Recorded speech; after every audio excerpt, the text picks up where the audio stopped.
বাবা, ছোট মুখে বড় কথা, কিন্তু আপনাকে একটা কথা বলতে চাই, যদি কিছু মনে না করেন। হ্যাঁ নগেন, বলো কি বলতে চাও, আর নিঃসংকোচে বলতে পারো। বাবা, আপনি সারাটা জীবন এত সৎ থেকে জীবনে কি উন্নতি করেছেন? সময় থাকতে যদি একটু হাত বিদ্যা শিখে বাড়তি কামাই করতেন, তাহলে শেষ বয়সে অর্থের অভাব হতো না। আমি বুঝলাম না, হাতবিদ্যা মানে কি বোঝাতে চাইছো? একটু পরিষ্কার করে বলবে? হাতবিদ্যা অবশ্য অনেক প্রকারের হয়। আমি যেটা আপনাকে বলতে চাইছি সেটা হচ্ছে এক প্রকারের হাত সাফাই, হালকা চুরি চামারি, যেটা করতে গেলে কেউ টের পায় না আর কি। হরি হরি, আমাকে শেষমেশ চুরি করবার কথা বলছো? তোমার চিন্তাধারা দেখে অবাক হলাম। আপনি অস্থির হবেন না, ঠান্ডা মাথায় বিষয়টা চিন্তা করুন। আজকাল সৎ হয়ে লাভ নেই। বাড়তি রোজগার করতে হলে একটু আধটু এসব করতে হয়, বুঝলেন? না না, জীবনে কোনো দিনও এমন চিন্তা আমার মাথায় আসেনি, আর আসবেও না। তাই জন্যই তো আপনার এই দুর্গতি। কিচ্ছু করতে পারলেন না। ওই তো ভাঙা কুঁড়ে ঘর একখান, এটাই আছে শুধু। যদি যৌবনে এভাবে একটু বাড়তি রোজগার করতে পারতেন, তাহলে আপনার সংসারে অভাব অনটন হতো না। বলি, তুমি যে এত বড় বড় কথা বলছো, তাহলে তুমি ঘর জামাই হয়ে আমার কুঁড়ে ঘরে পড়ে আছো কেন শুনি? হাত সাফাই করে তুমিও তো অট্টালিকা বানিয়ে আমার মেয়েকে সেখানে তুলতে।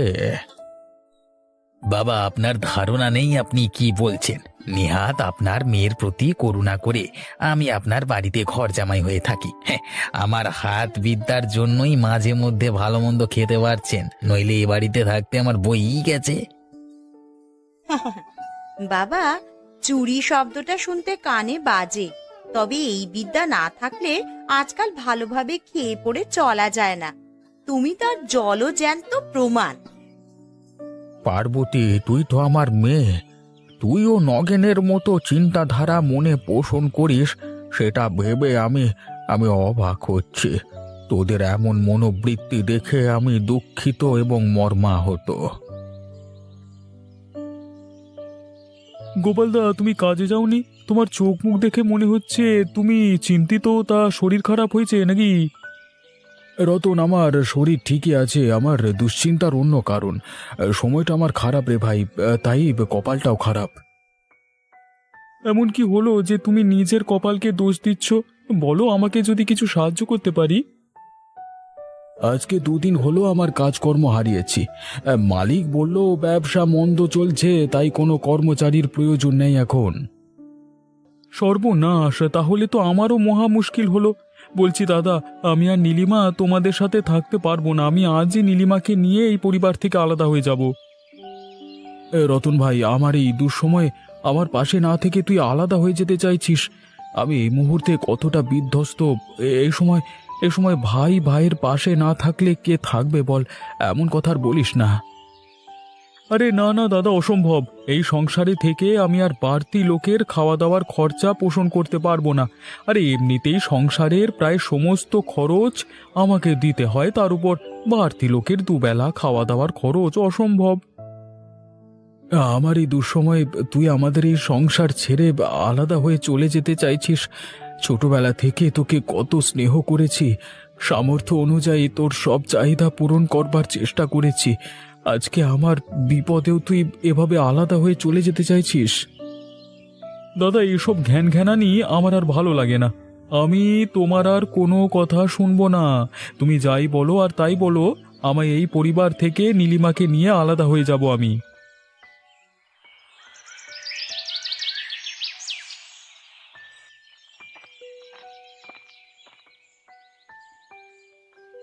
আরে ও হরিপদ জেঠু, গাছতলায় একা একা বসে কি চিন্তা করছো? তোমাকে দেখে তো মনে হচ্ছে তোমার মন মেজাজ ভালো নেই। তা কি হয়েছে বলবে? পলাশ, তুমি ঠিকই বলেছ, আমার মন মেজাজ একেবারেই ভালো নেই। সাংসারিক অশান্তি আর ভালো লাগছে না। সাংসারিক অশান্তি প্রায় সবার সংসারেই কম বেশি থাকে, কিন্তু তোমার তো তিনজনের সংসার, তোমার তো তেমন কোনো অশান্তি হবার কথা নেই। আসলে আমার অশান্তির কারণ আমার মেয়ে জামাই নগেন। একই তো ঘর জামাই হয়ে আমার উপর বসে বসে খায়, তার উপর আমাকে কথা শোনায়। ও তাই বলো, এবার বুঝতে পারছি তোমার সমস্যার কারণ। কিছু মনে করো না কাকু, আমার নগেনদাকে খুব একটা পছন্দ হয় না। এবার বলো, তোমাকে কি কথা শুনিয়েছে যার জন্য তুমি এখানে মন খারাপ করে বসে আছো? হ্যাঁ, নগেন আমাকে বলে যে আমি যদি ওর মতো চুরি চামারি করা শিখতাম তাহলে কিছু বাড়তি রোজগার করতে পারতাম, সংসারে অভাব থাকতো না, অর্থ সংকট থাকতো না। আমার মেয়েও তার কথায় সায় দেয়। সত্যি নগেনদার কথা শুনে আমার এই লোকটার প্রতি ঘৃণা আরো বেড়ে গেল। তুমি ওনার শ্বশুর মশাই, তোমাকে নাকি এ সমস্ত কথা বললো? আসলে নগেনদাকে ঘর জামাই করে রাখাটা তোমার ভুল হয়েছে।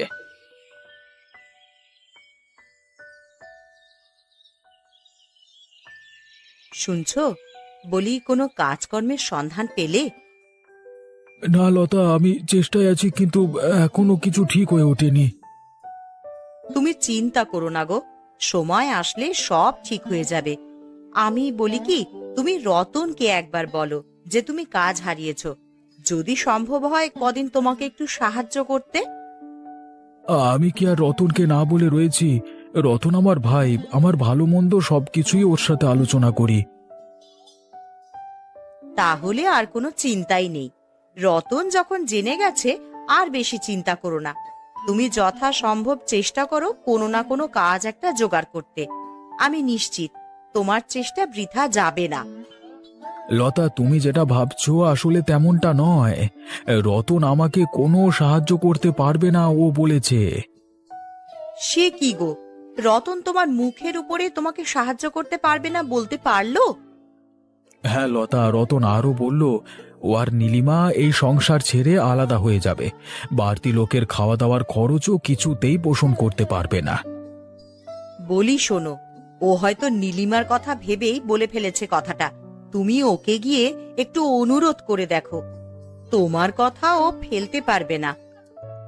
লতা, আমি ওকে অনেক অনুরোধ করেছি যাতে আমার এই দুঃসময়ে ও যেন বাড়ি ছেড়ে আলাদা না হয়ে যায়, কিন্তু পলাশ কিছুতেই আমার অনুরোধ রাখলো না।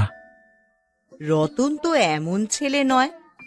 আমি না হয় বাদই পড়লাম, কিন্তু তোমার কথা একবারও ভাবলো না যে ওর দাদা ওকে ছোট থেকে কত সাহায্য করেছে। আমি এটা ওর কাছ থেকে কিন্তু আশা করিনি।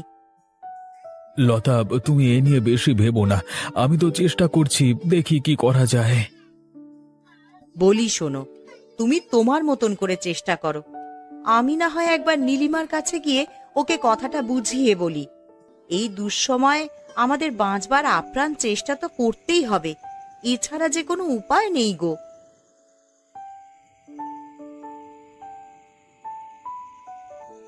নীলিমা, নীলিমা।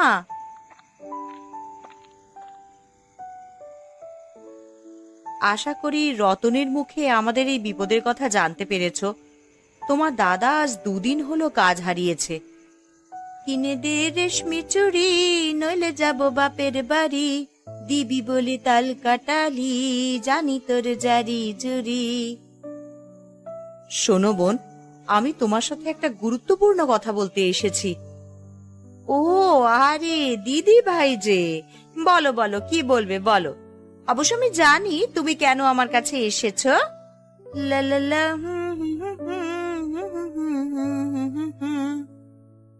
তা জেনেই যখন গেছো, তাহলে রতনকে একবার বোঝাও না যেন ও বাড়ি ছেড়ে না যায়। আমাদের বিপদে তোমাদের আমি অনুরোধ করছি, এই বাড়ি ছেড়ে যেও না, আমাদের পাশে থাকো। তোমরা ছাড়া আমাদের যে আর কেউ নেই। দেখো দিদি ভাই, আমি সবটাই শুনেছি ওর মুখে। ও এই সংসার ছেড়ে চলে যেতে চাইছিল, কিন্তু আমি তো ওকে বারণ করলাম। আমি জানি তুমি ঠিকই বুঝবে। তোমাকে অনেক ধন্যবাদ আমাদের কথা রাখার জন্যে গো। এ কি দিদি, তুমি আমার পুরো কথাটা না শুনেই হাসছো? আমরা দুজনে এই সিদ্ধান্ত নিয়েছি যে আমরা এই বাড়িতেই থাকবো, কিন্তু তুমি আর গোপাল দা কাল সকালে এই বাড়ি ছেড়ে চলে যাবে, বুঝলে? নীলিমা, তুমি এটা কি কথা বললে? আমি নিজের কথা ভেবে কত আশা নিয়ে তোমার কাছে এসেছিলাম, কিন্তু তুমি আমাকে এই বিপদে সাহায্য করার বদলে আমাদের বাড়ি ছেড়ে চলে যেতে বললে।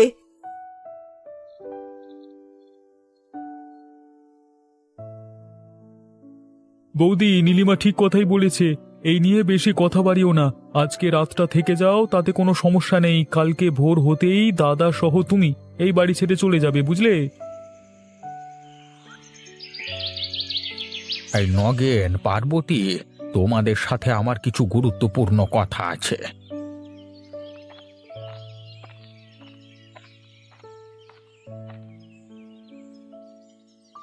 কি এমন গুরুত্বপূর্ণ কথা বাবা? কোনো বড় টাকা পয়সার সন্ধান পেয়েছো নাকি? যাক বাবা, আমাদের উপদেশগুলো তাহলে বাবার কাজে এসেছে। বাবার সুবুদ্ধি হয়েছে। চুপ করো তোমরা। এসব অবান্তর কথাবার্তা আমাকে আর বলো না। এমনিতেই আমি তোমাদের আচরণে অতিষ্ঠ হয়ে গেছি। ওরে বাবা, তাহলে কি এমন গুরুত্বপূর্ণ কথা শুনি? নিশ্চয়ই তুমি তোমার বস্তা পচা জ্ঞান ঝাড়বে আবারও। আমার কথাটা আগে ভালো করে শোনো, তারপর না হয় মন্তব্য করো। আমি সিদ্ধান্ত নিয়েছি যে আমি এই বাড়ি ছেড়ে চলে যাব। এ কি বলছো তুমি? এই বাড়ি ছেড়ে যাবে কোথায়? আর কেই বা রাখবে তোমাকে এই বুড়ো বয়সে? হঠাৎ করে ঘর ছেড়ে চলে যাবার কথা মাথায় করতে গেল? তোমাদের মনোবৃত্তি দেখে আমার মন তোমাদের জন্য বিষিয়ে গেছে। আমি আর এক মুহূর্ত তোমাদের সাথে এক ছাদের তলায় থাকতে পারবো না। তাই আমি নিশ্চিত করছি আমি এই বাড়ি ছেড়ে চলে যাব। বাবা, তুমি বাড়ি ছেড়ে কার কাছে যাবে? বাবা, তোমার বয়স হয়েছে, এবার অন্তত আমাদের কথা শোনো। আমি বাপ মা মরা ছেলে পলাশের কাছেই থাকবো। বাবা, ওই পলাশের কাছে থাকবে? না না, এই হতেই পারে না। বাবা বাইরের লোকের কথায় কান দিচ্ছে। বাবা, তুমি এরকম কিন্তু করতে পারো না। আমরা তোমার নিজের লোক। আমাদের তুমি ভরসা না করলে অন্যের কথায় কান দিচ্ছ তুমি। এতে তোমার ভালো হবে না বলে দিলাম। নগেন, তুমি আর একটি বাড়তি কথা বলো না। আমার কোনো ব্যাপারে তুমি নাক গলাতে এসো না। কথাটা মাথায় রেখো। জীবনের শেষ কটা দিন অন্তত তোমরা আমাকে শান্তিতে থাকতে দাও। বুড়োর গায়ে তেল বেড়েছে দেখছি, আমিও দেখে নেব সালা।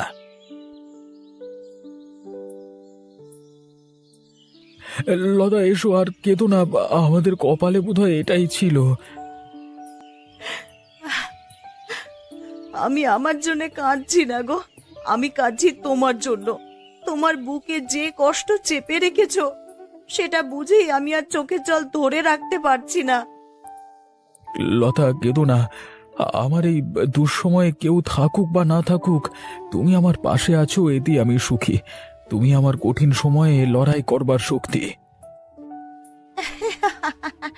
রাজপাট ছেড়ে রামচন্দ্র সীতাকে নিয়ে বনবাসে যায়। কত করে বললাম ওই মারোয়ারিদের সাথে কাজ করো না। আমি জানতাম এমনই হবে। এবার বোঝো ঠেলা। শুনেছো ওরা কিভাবে কথা শোনাচ্ছে? রামের মতন দাদাকে ঘর থেকে বের করে দিল। কত কিছুই না করেছো ওদের জন্যে, আজ তার এই পুরস্কার দিল তোমায়। ওদের কথায় কান দিও না লতা, ওদের বলতে দাও। সব সময়ের উপর ছেড়ে দাও। একদিন যখন নিজেদের ভুল বুঝতে পারবে তখন ঠিকই অনুতাপ করবে। চলো আমরা বেরিয়ে যাই, যেদিকে দু চোখ যায়।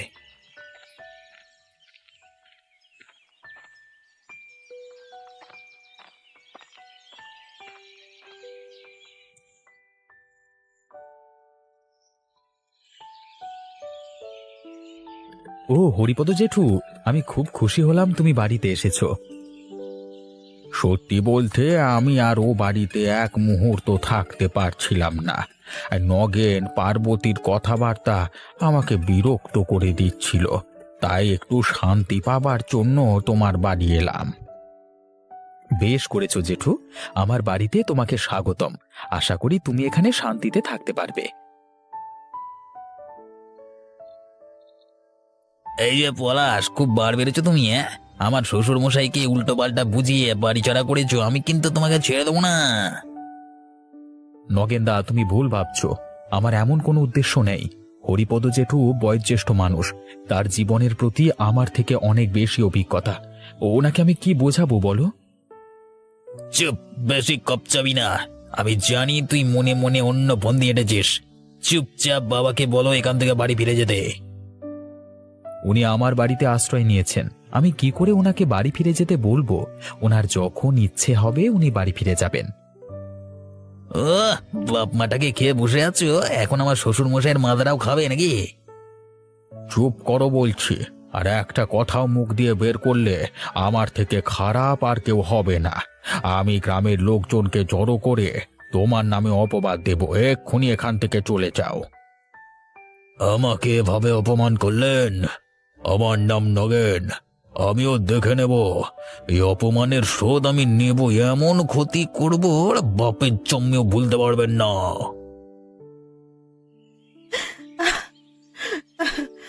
আর সারাটা দিন তুমি না খেয়ে আছো।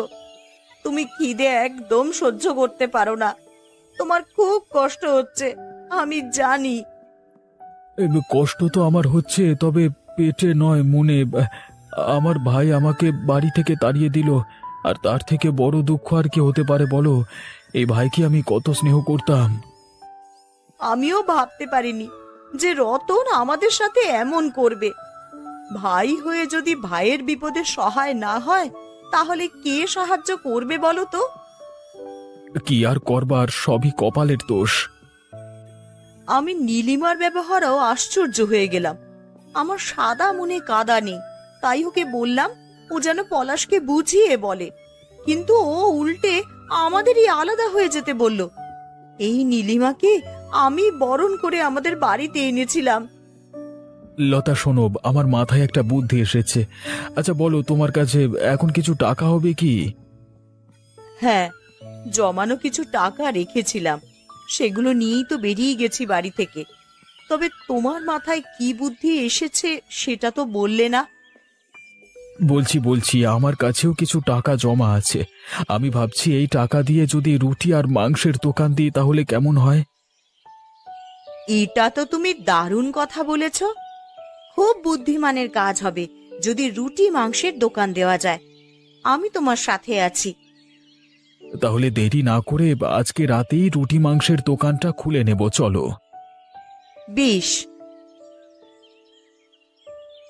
এই শুনছো নীলিমা, এদিকে দেখো একবার, বাজার থেকে টাটকা মাংস এনেছি।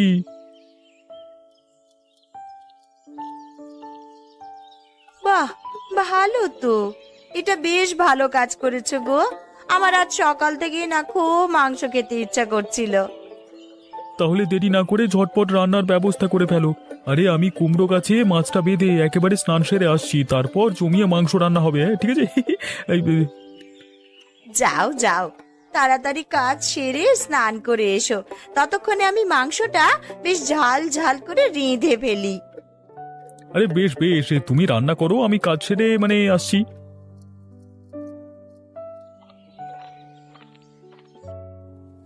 আমি শ্রী শ্রী ভজহরি মান্না, ইস্তাম্বুল গিয়ে জাপান কাবুল গিয়ে শিখেছি সহজেই রান্না। আমি শ্রী শ্রী ভজহরি মান্না। তুই কি ভেবেছিস কি? হ্যাঁ, রোজ রোজ তোর পছন্দের রান্না হবে? এ বাড়িতে আমার পছন্দের কোনো দাম নেই। কেন রে, রোজের তো তোর পছন্দের রান্না হয়, তুই অফিসে নিয়ে যাবি বলে নতুন নতুন রান্না হয়। আর আজকে আমি একটু আলু পোস্ত করতে বলেছি বলে তোর রাগ। আরে তোমরা দুজন শুধু শুধু ঝামেলা করছো কেন বলো তো? এটা তো একটা ছোট্ট বিষয়। গিন্নি তুমি চুপ করো। আমি এই সংসারে বেশি টাকা দিই, তাও আমার পছন্দের হবে না। কি মনে করেছিস তুই? তুই আমাকে টাকার গরম দেখাচ্ছিস? ঠিক আছে, আজ থেকে আমি একসাথে খাবোই না। তুই চাকরি করিস বলে তোর এত দেমাক? হ্যাঁ হ্যাঁ, আমি বেশি টাকা দিই এই সংসারে, তাই আমার কথাটাই শেষ কথা হওয়া উচিত। এই এই তোরা দুজন আবার শুরু করেছিস, তাই তো? এই ছোটখাটো বিষয়ে ঝামেলা করাটা এবার বন্ধ কর। যে যার কাজে যা যা। আজকে থেকে আমি একটা তালিকা তৈরি করে দেব। সপ্তাহে 7টা দিনে কি কি রান্না হবে, এর বিপরীতে যেন কোনো কিছু না হয়। হ্যাঁ, ওটাই হবে। চাকরি করে বলে আমাকে গরম দেখাচ্ছে। আমি জমিতে যাচ্ছি গিন্নি।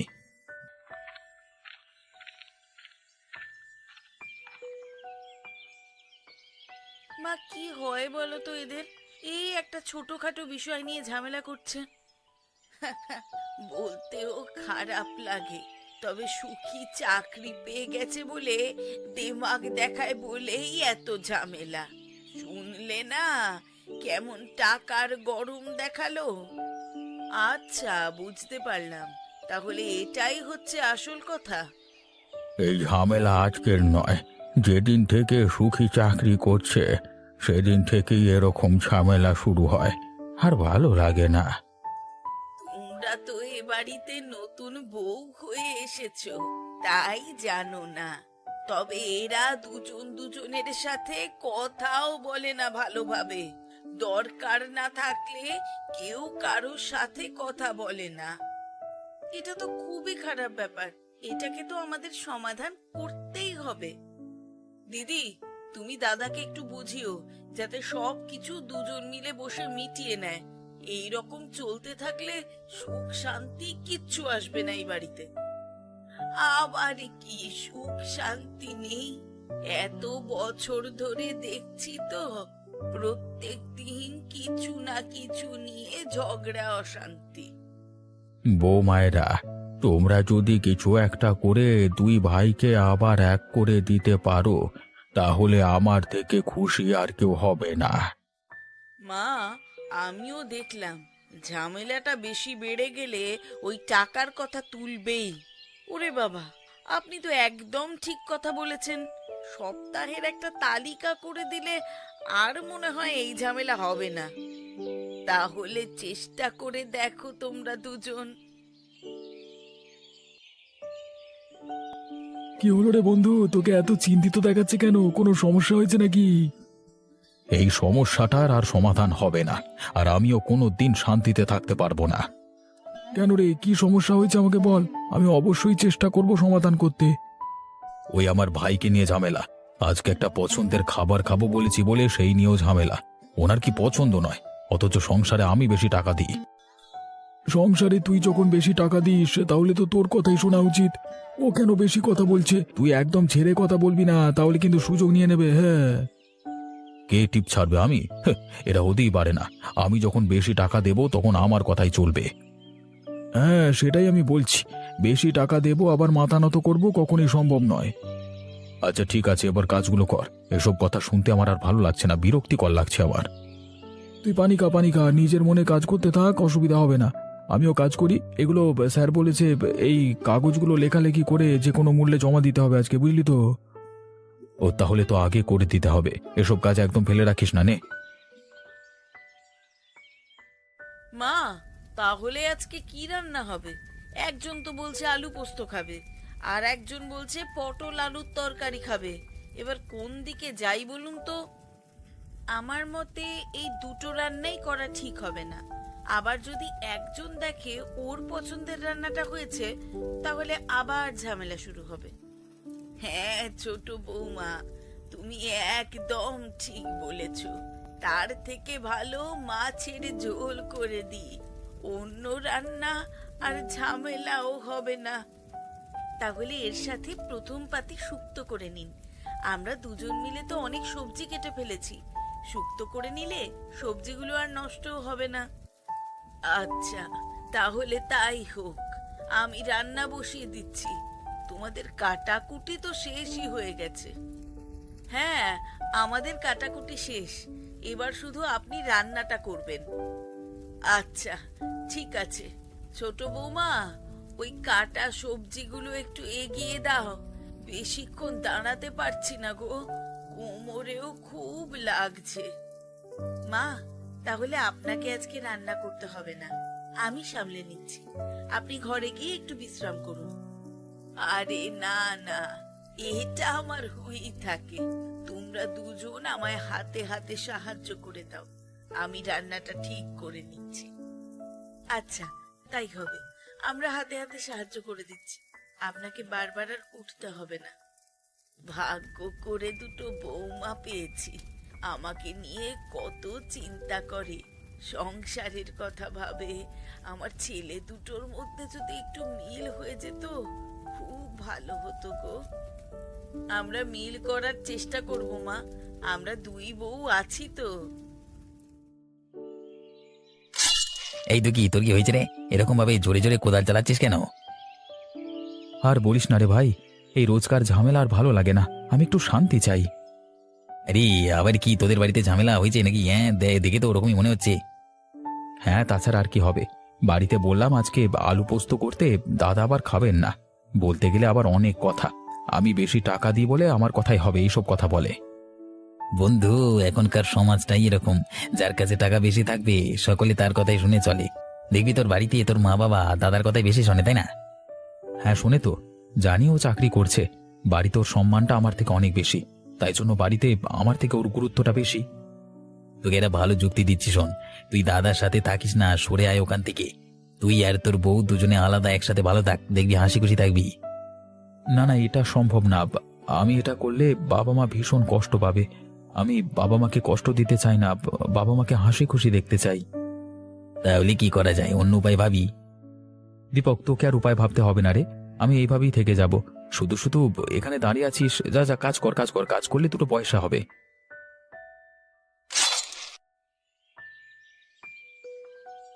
সখী, তোর অফিসের কাজকর্ম ঠিকঠাক চলছে তো?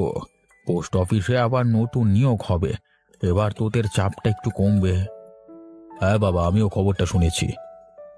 আর দুঃখী, তোমার চাষবাসের কি খবর? কেমন চাষবাস করছিস? আগের বারে মোটামুটি ফসল হয়েছিল, এখন মাঠে মাটি কোপানোর কাজ চলছে। তারপর নাগল দিয়ে আলু বসাবো, আশা করছি ভালোই হবে। মন দিয়ে কাজ কর, ভালোই হবে।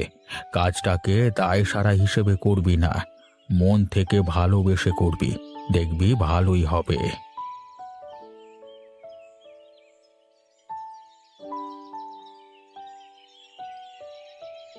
কি হলো গো, তুমি উঠে পড়লে কেন? আমার খাওয়া হয়ে গেছে, আমি ঘরে যাচ্ছি। তোমার খাওয়া হয়ে গেলে তুমিও চলে এসো। আচ্ছা ঠিক আছে, তাহলে যাও। আমি খেয়ে সব গুছিয়ে তারপর ঘরে যাব। মা, আমাকে আরেকটু মাছের ঝোল দাও তো, রান্নাগুলো বেশ ভালো হয়েছে। হ্যাঁ, দিয়ে দিচ্ছি। ভালো হয়েছে যখন পেট ভরে খা। সারাদিন তো মাঠের মধ্যে এত খাটাখাটনি করিস, শরীরে তো পুষ্টি চাই নাকি?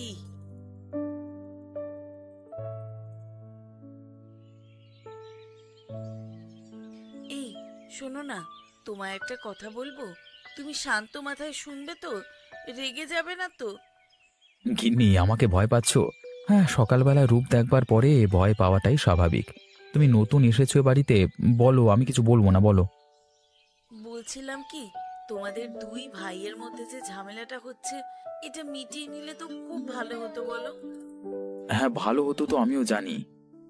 তাহলে তুমি দাদার সাথে কথা বলে নাও না, দেখবে সব কিছু জলের মতো পরিষ্কার হয়ে যাবে, আর ঝামেলা হবে না।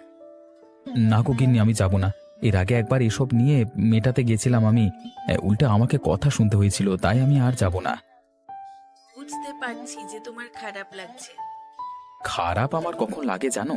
যখন দাদা টাকার কথা বলে তখন আমার খুবই খারাপ লাগে। আগে দুই ভাইয়ের কত সুন্দর মিল ছিল, একসাথে সমস্ত কাজ করতাম। চাকরি পেয়ে গিয়ে দাদা কেমন যেন একটা হয়ে গেছে। তুমি মন খারাপ করো না, দেখবে সমস্ত কিছু একদিন ঠিক হয়ে যাবে। তোমার দাদা নিজেই নিজের ভুল ঠিক ধরতে পারবেন। জানি না কোনোদিন কিছু হবে কিনা। আচ্ছা, এখন ঘুমিয়ে পড়ো, আমার ভালো লাগছে না, শুয়ে পড়ো তুমি।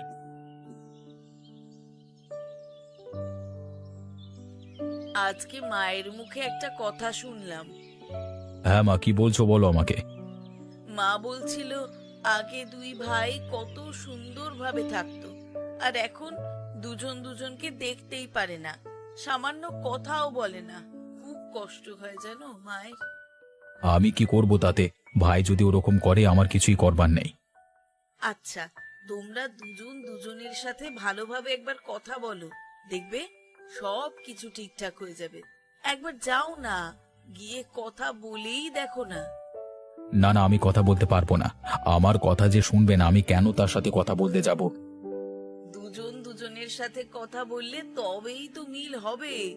বিপদের সময় বা কোনো দরকারে তোমার নিজের ভাই তো পাশে থাকবে। দরকার নেই ওরকম ভাইয়ের। আমি সংসারে যখন বেশি টাকা দিচ্ছি তখন আমার কথাটাই শেষ কথা হওয়া উচিত। এসব কথা তোমাকে কে বলেছে? হয়তো তুমি জানো না, টাকা দিয়ে সম্পর্ক টেকে না। তুমি টাকা দিচ্ছ তো কি হবে, দুজনে মিলে মিশে থাকতে হবে। আচ্ছা আমি সব মেনে নিচ্ছি, কিন্তু এতটুকু কথা তো আমার শুনতে হবে। আমার পছন্দ অপছন্দ সেটাও তো একটু বুঝতে হবে। সব সময় কি ওর পছন্দের জিনিস হবে সংসারে? আরে আমার কথাটা তুমি ভালো করে বোঝো তো আগে, আমি ওটা বলছি না। থাক গিন্নি, আমাকে আর কিছু বলতে হবে না। আবার রাগের মাথায় কখন চেঁচিয়ে দেবো, তার থেকে ভালো ঘুমিয়ে পড়ো, আমিও ঘুমাই। ভুল করছো গো, তুমি সত্যিই ভুল করছো।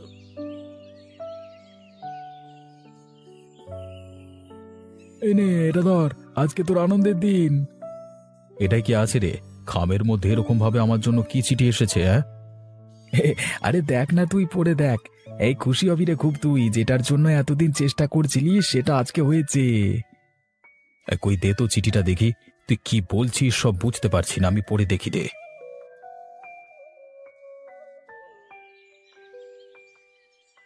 কিরে, আনন্দিত হয়েছিস তো? দেখ, তুই যে টাকাটার জন্য আবেদন করেছিলি সেটা আজকে সফলতার সাথে তোর কাছে পৌঁছে গেছে। সবই ঠিক আছে, কিন্তু এটাই তো ভাইয়ের সই চাই। দুজন মিলে করেছিলাম তো, ও স্বাক্ষর না করে দিলে টাকাটা পাবো না। আরে এটা আবার এমন কি আছে, একবার গিয়ে স্বাক্ষর করিয়ে নেবে। যদি বেশি কিছু বলে তাহলে হাতে কিছু টাকা গুঁজে দিস। কিন্তু জানি না কি হবে। আমার সাথে ওর কথা নেই, ও কেনই বা স্বাক্ষর করবে? আর টাকা হয়তো তাহলে অর্ধেক অর্ধেক করে নিতে হবে। আরে সে না হয় অর্ধেক করেই নিলি, তবু তো অর্ধেক টাকা তুইও পাবি। শুধু শুধু টাকাটা কি হাতছাড়া করে দিবি, যেটা এত হেফাজত করে পেয়েছিলিস তুই? এটা তুই ঠিক কথাই বলেছিস। আমি ভেবে দেখি কি করা যায়, টাকাটা ছাড়া যাবে না। কি হয়েছে গো, তোমায় এত চিন্তিত দেখাচ্ছে কেন? কিছু সমস্যা হয়েছে নাকি? হ্যাঁ গো গিন্নি, সমস্যা। এমনি এমনি কোনো মানুষই চিন্তা করে না। কি সমস্যা হয়েছে গো, আমাকে বলো, আমি যদি কিছু সমাধান বলে দিতে পারি। গ্রামীণ ব্যাংকে ডেকেছিল, কিছু একটা সমস্যা হয়েছে, কিন্তু আমি ব্যাপারটা ঠিক বুঝতে পারলাম না। এখন দাদা গেলে খুবই ভালো হতো, ও তো এসব বিষয়ে ভালো জানে, অফিসে চাকরি করে। দেখলে তো, তোমার দাদার কথা একবার হলেও মনে পড়লো। এই জন্যই তোমাকে বলেছিলাম দুজন মিলে কথা বলে এবার মিটিয়ে নাও সবকিছু। দুজনেরই দুজনকে প্রয়োজন। কিন্তু ভাববার বিষয় হলো একটাই, ও কি আমার কাজ করে দেবে? এতদিন আমাদের দুজনের মধ্যে এত খারাপ সম্পর্ক, তারপরেও আমার কাজ করবে বলে তো মনে হয় না। তুমি আমার কথাটা শোনো, চুপ করে বসো এক জায়গায়, অত চিন্তা করো না। না গো গিন্নি, ব্যাংকের ব্যাপার, টাকা পয়সার ব্যাপার, তাই চিন্তাটা একটু বেশি হচ্ছে। কি বললো বুঝতে পারলাম না। আচ্ছা, তুমি আগে দাদাকে বলে তো দেখো, যদি না করে তখন অন্য কিছু ভাবা যাবে। ঠিকই, বিপদে আপদে নানান কাজে দুজনের দুজনকে দরকার আছে। আচ্ছা, আজকে দুপুরে আমি কথা বলবো ওর সাথে। তাতে যদি আমি ছোট হই অসুবিধে নেই, মিল হয়ে গেলেই হবে। আমিও তো তোমায় ওটাই বলছি গো। আমি হয়তো এই বাড়িতে নতুন বিয়ে হয়ে এসেছি, তবে ভালো কথাই বলি তোমায়। হ্যাঁ গো আমার সোনা বউ, তুমি আবার খারাপ বলতে পারো? ওরকম করো না, আমার লজ্জা লাগে। বন্ধু, আমি যে কথাটা বললাম ওটাই করিস। তোর ভাইকে গিয়ে বলবি এখানে স্বাক্ষর করতে, তার পরিবর্তে কিছু টাকা দিবি। যদি তাতেও অস্বীকার করে তাহলে বলবে অর্ধেক অর্ধেক, ঠিক আছে? কিরে সুখী, কিছু বল, এরকম ভাবে অন্যমনস্ক হয়ে আছিস কেন? আরে না রে, ওই টাকাটার কথাই ভাবছি কি করব। যাই গিন্নির সাথে ভালোভাবে কথা বলে নিতে হবে, ও কিছু না কিছু একটা উপায় দেবেই দেবে। এখন আমার মাথা কাজ করছে না রে। আচ্ছা তুই যা করবার কর, এই দুদিনের মধ্যে স্বাক্ষর করিয়ে আমার কাছে জমা দিস। হ্যাঁ, ওটাই জমা দেওয়ার শেষ তারিখ। এরপর কিন্তু আর জমা নেওয়া হবে না, টাকাটা হাত থেকে বেরিয়ে যাবে। যা করবার তাড়াতাড়ি করিস। আচ্ছা আমি দেখে নিচ্ছি কি করা যায়, বাড়িতে গিয়ে গিন্নির সাথে আলোচনা করি। আচ্ছা, তোর যা করণীয় তুই কর, আমি তোকে যেটা বললাম সেটা করতে পারিস। বন্ধু হয়ে উপদেশ দিলাম, এবার তোর ব্যাপার।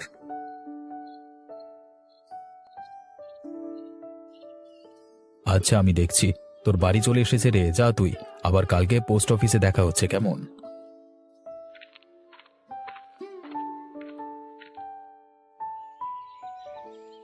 গিন্নি আমি চলে এসেছি, আর খাবারটা ঘরে দিয়ে যাও, বাইরে গিয়ে খাবো না, ভাল লাগছে না আমার। কেন গো, হঠাৎ কি হলো? প্রতিদিন তো সবাই একসাথে বসেই খাই। আরে আজকে তুমি ঘরে নিয়ে এসো না, তোমার সাথেও কথা আছে। আর বাইরে বসে খাবো না, আমি ঘরে গেলাম।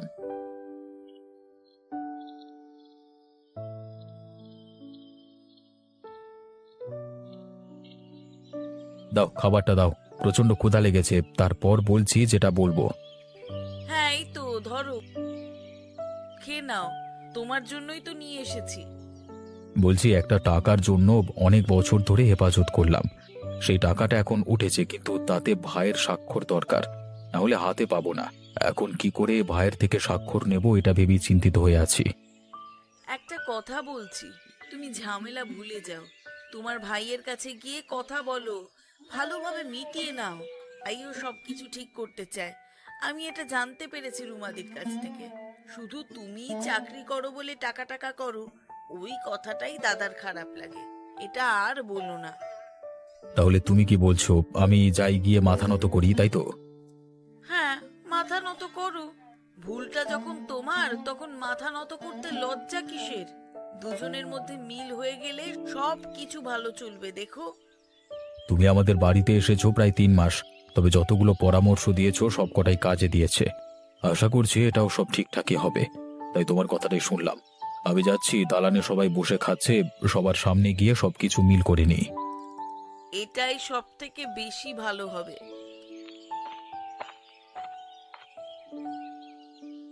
ভাই, আমি তোকে একটা কথা বলতে চাই।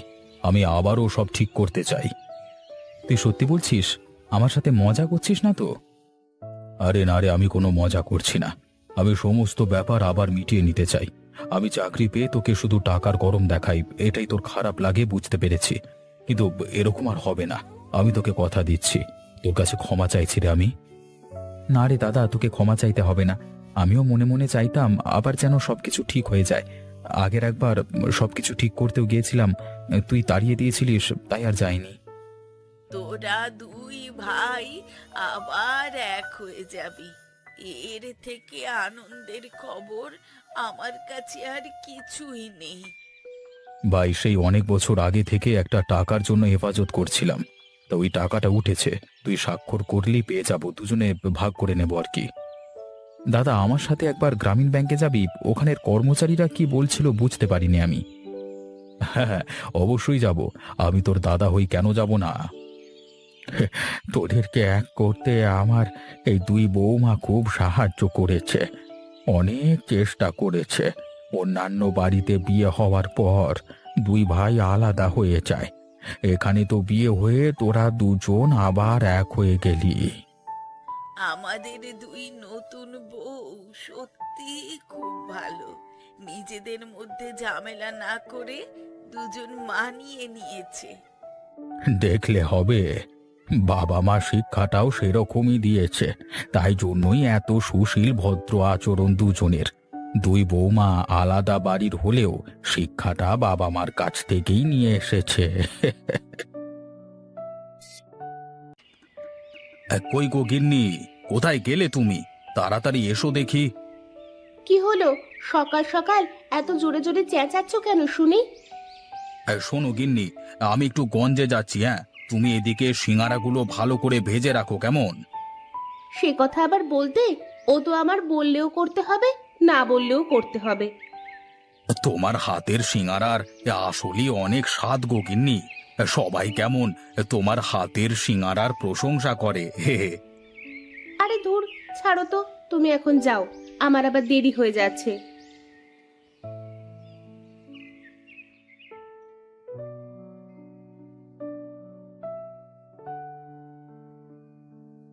কিছু বলবে নাকি প্রকাশ?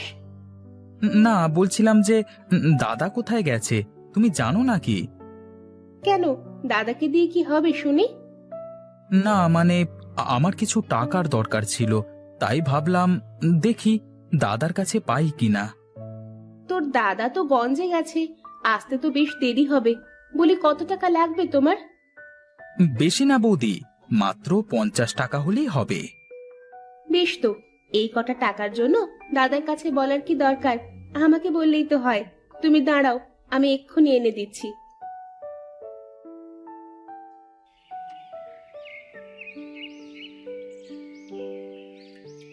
বাহ বাহ বাহ বাহ বাহ, কি সুন্দর দৃশ্য! সবাই কেমন মজা করে গিন্নির হাতের সিঙারাগুলো খাচ্ছে। হ্যাঁ, কি মোহনদা, এই বেচা কেনার কি খবর তোমার? এই তো রে, কোনো রকমে চলছে আর কি। বেশ বেশ, আমাকেও একটা সিঙারা দাও দেখি।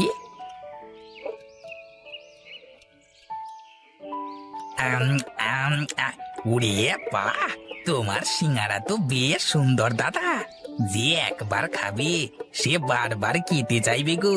তুমি এক কাজ করতে পারো দাদা। কি কাজ বল দেখি শুনি। দাদা, আমাদের অফিসের বাইরে তুমি একটা সিঙারার দোকান দিতে পারো। তাতে করে তোমার বেশ ভালোই বেচা কেনা হবে গো। কোথায়? তোদের ওই বেগুন তলায় যে কারখানা না কি যেন আছে, ওখানে নাকি রে? হ্যাঁ দাদা, আমাদের ওই বেগুন তলার কারখানার সামনে আমাদের অফিসে কিন্তু বেশ অনেক লোক কাজ করে। আস্তে আস্তে আরো লোকজন বাড়তে থাকবে গো। ঠিক আছে, তুই বললি যখন আমি একটু ভেবে দেখি, হ্যাঁ, তারপর দেখবো কেমন।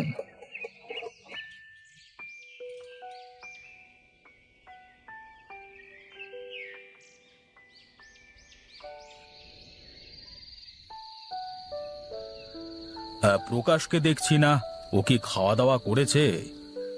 কে, তোমার ভাইয়ের কথা বলছো? সে তো গরম গরম ছাড়া খেতেই পারে না। ভাই তো তোমার সাহেব হয়েছে। বুঝলে গিন্নি, অনেক বড় স্বপ্ন আমার।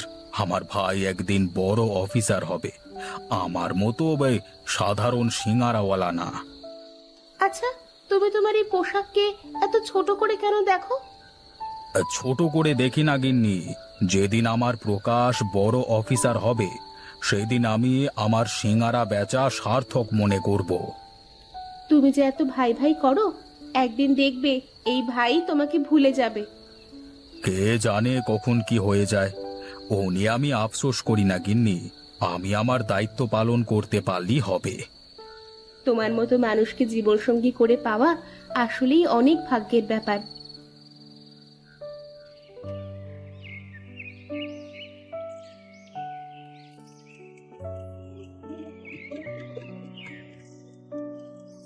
কি দাদা, শেষ মেশ তাহলে চলি আসলে? হ্যাঁ রে রঘু, কি আর করব, তোর বুদ্ধিটা বেশ ভালোই লাগলো তো, তাই চলে আসলাম। এ তো দেখি চমৎকার দাদা। আসতে না আসতেই অর্ধেকের বেশি শেষ। হ্যাঁ, দিন তো আরো পড়েই থাকলো গো। প্রথম দিন বলে কম করে এনেছি, কাল থেকে বেশি করে আনবো। ঠিক আছে দাদা, তুমি তাহলে বেচা কেনা করো, আমি গিয়ে আমার কাজ করি।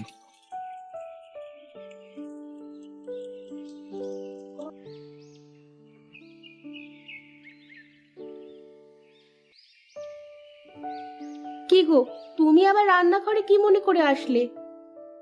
দেখতে আসলাম তুমি কত কষ্ট করে সিঙারা ভাজো রোজ। আমার আবার কষ্ট? তোমার জন্য আমি সবকিছু করতে পারি। এখন থেকে যে তোমার কষ্ট আরো বেড়ে গেল গিন্নি, কাল থেকে যে আরো বেশি করে সিঙারা ভাজতে হবে। এ আর কি এমন বিষয়, একটু বেশি করে ভেজে দেব। এখন নাও, এগুলো নিয়ে যাও।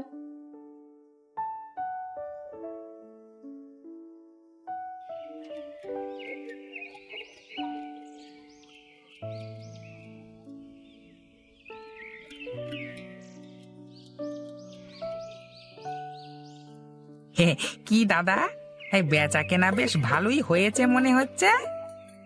হয়েছে মোটামুটি। তা তোর কাজ কি শেষ হয়ে গেল? হ্যাঁ দাদা, আজকের মতো শেষ। তুমি বাড়ি যাবে না? হ্যাঁ হ্যাঁ, বাড়িতে তো যেতেই হবে, সিঙারা তো আর নেই। তাছাড়া অফিসও তো ছুটি হয়ে গেল।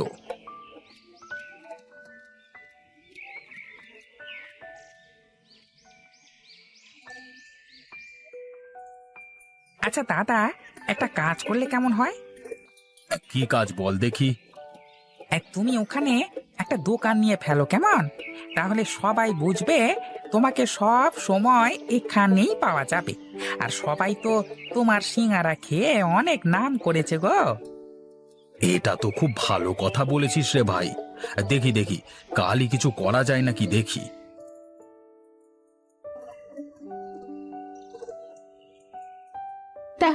কি করবে বলে ঠিক করলে তুমি? তা কি আর করব, কাল থেকে তুমি আর আমি দুজনে মিলে দোকান সামলাবো। তুমি সিঙ্গারা ভেজে দেবে আর আমি খরিদ্দারদের সামলাবো। তাহলে তো ভালোই হবে, কিন্তু প্রকাশের কাছে একটু শোনার দরকার ছিল না? দেখো গিন্নি, প্রকাশ আমার ছোট ভাই না, আমার সন্তানের মতো। আর আমি তো এই সিঙ্গারা বিক্রি করি ওকে বড় করেছি, তাই না? ঠিক আছে, তোমার যা ইচ্ছে। আমি কি কখনো তোমাকে তোমার মতের বাইরে কিছু করতে বলেছি?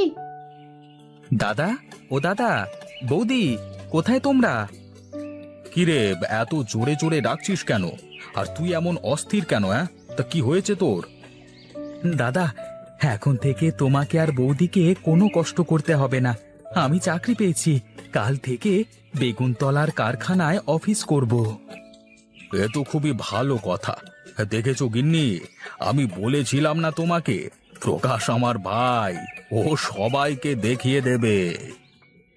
এখন থেকে তুমি আর বৌদি শুধু বসে বসে বিশ্রাম করবে দাদা। না না, তা কি করে হয়? এখন থেকে তুই ভেতরে অফিস সামলাবি, আমি আর তোর বৌদি বাইরে আমাদের সিঙ্গারার দোকান সামলাবো। আচ্ছা দাদা, এখন তোমাদের ওখানে আর সিঙ্গারা বিক্রি না করলে কেমন হয়? দেখো, আমি ওই অফিসের একজন বড় অফিসার, আর তুমি আমার দাদা হয়ে কিনা। দেখো গিন্নি, দেখো পাগলটা বলে কি, বলি আমি তো এতদিন এই কাজ করেই তোকে বড় করেছি খেপা।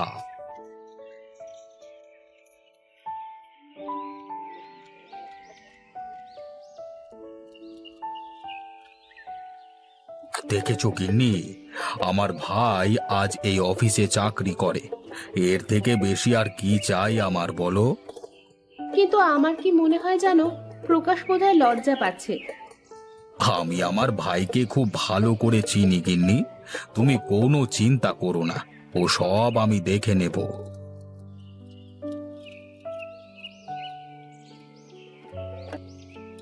হ্যাঁ, দেখেছিস রঘু, আমার ভাই তোদের অফিসে চাকরি করে এখন। ধুর, কি যে বলো দাদা, তুমি দেখি কিছুই জানো না। এটা এখন আর আমার অফিস না, তোমার ভাইয়ের অফিস। তোমার ভাই হলো আমাদের বড় স্যার। আচ্ছা রঘু, তোদের ম্যানেজারের বেতন কত এখানে? হবে হয়তো 1050। তাহলে আর কি হলো, আমরা তো এখানে বাইরে সিঙ্গারা বিক্রি করেই তার থেকে বেশি আয় করি। হয়েছে হয়েছে, এই নাও টাকা। আমাকে 10টা সিঙ্গারা দাও দেখি।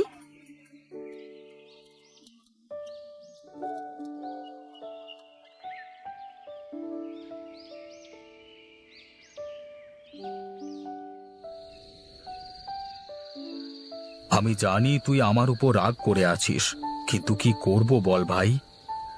না দাদা, আমি তোমার উপর রাগ করে নেই। আমি কিন্তু সবই বুঝি। দেখ ভাই, তুই ওই অফিসের অত বড় অফিসার, আর আমি তোর দাদা হয়ে গেটের সামনে সিঙ্গারা বিক্রি করব, এটা তোর কাছে কেমন লাগারই তো কথা, তাই না? কিন্তু দাদা। কোনো কিন্তু না, কাল থেকে আমি আর ওখানে সিঙ্গারা বিক্রি করব না। শুধু একটাই কষ্ট যে সিঙ্গারা বিক্রি করে আমি তোকে এত বড় করলাম, তোকে এত শিক্ষিত করলাম, আজকে আমার সেই সিঙ্গারা বিক্রি করাই ছেড়ে দিতে হবে। শোনো প্রকাশ, তুমি বড় অফিসার, এটা তোমার দাদার গর্ব, কিন্তু এই সব কিছুর পেছনেই কিন্তু রয়েছে এই সিঙ্গারার গল্প। আমার ভুল হয়ে গেছে দাদা, আমাকে তুমি মাফ করে দাও। আচ্ছা প্রকাশ, তোমার বেতন কত জানো? আচ্ছা বাদ দাও, তোমাদের যে ম্যানেজার, তার মাসিক বেতন হলো 50,000, কিন্তু আমাদের মাসিক আয় কত জানো? প্রায় 2 লাখের ওপর।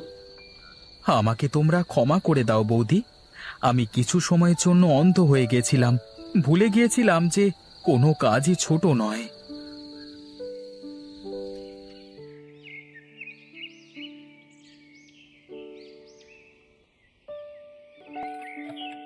দাদা, তোমার হাতের এই সিঙ্গারা এখন একদিন না খেলে না যেন কেমন লাগে জানো। তাই নাকি রে? কিন্তু তোর সাথে তো কথা আছে আমার। কি কথা বলো দেখি শুনি। আজ থেকে তোর আমার এই দোকানে ফ্রি, এখন থেকে আর তোকে টাকা দিয়ে সিঙ্গারা খেতে হবে না। তা আবার হয় নাকি দাদা? কেন হয় না দাদা? তোমার বুদ্ধিতেই তো দাদা আজকে এই পজিশনে। শোনেন দাদা, শুধু তাই নয়, এখন থেকে আমাদের ব্যবসার 10% আপনার। তোমাদের মতো ভালো মানুষ এই তল্লাটে আর দুটো খুঁজে পাওয়া কষ্ট দাদা। তোমরা খুব ভালো মানুষ, তোমরা খুব ভালো।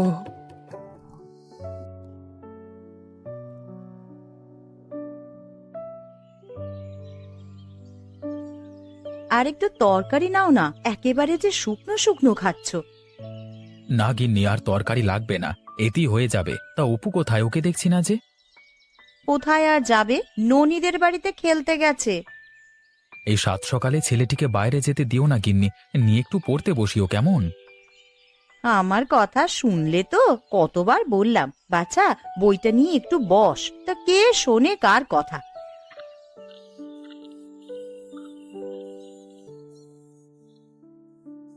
ওই যে নবাবজাদা আসছে, তা এতক্ষণে আসার সময় হলো তোমার? এই তো গেলাম মা। থাক গিন্নি, ওকে আর কিছু বলো না। হ্যাঁ, এই তোমার আশকারা পেয়ে পেয়েই না ওর মাথাটা বিগড়েছে। বাবা, ও বাবা, খবর শুনেছো? আগামী শনিবার পলাশডাঙ্গায় মেলা বসবে, ওখানে যাবেন আমাকে নিয়ে? এত কাছে মেলা হচ্ছে, আর তোকে কি না নিয়ে যাওয়া যায় বাবা? বেশ, যাবক্ষণ। এখন আমার সাথে বস, দুটো খেয়ে নে। হ্যাঁ হ্যাঁ, তাই বসো, কে তোমায় পাঠশালায় যেতে হবে। দাও গিন্নি, মাছের মুড়োটা উপর পাতে দাও, বাছা আমার মুড়ো খেতে খুব ভালোবাসে। এ বেলায় খেতে হবে না, এখন মুড়ো খেতে অনেক সময় লেগে যাবে, পাঠশালা থেকে ফিরে খেও। ঠিক আছে মা, মুড়ো আমি পরেই খাবো, এখন শুধু মাছ ভাত খেয়ে নি।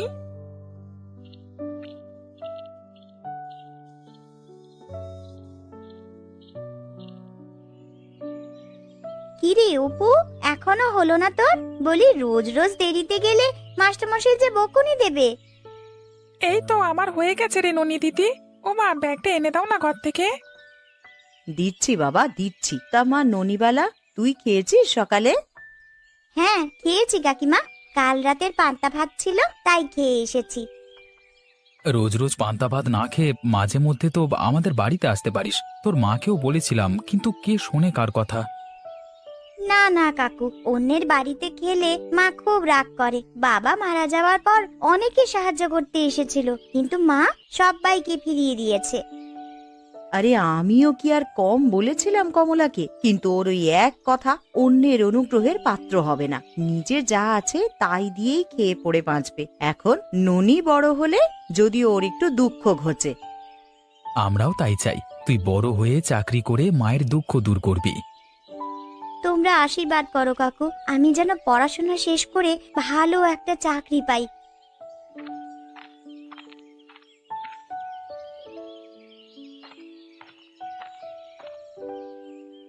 এই নে বাবা, যাওয়ার আগে কুয়োতলা থেকে হাত মুখটা ধুয়ে যাস। ঠিক আছে মা, যাই তবে।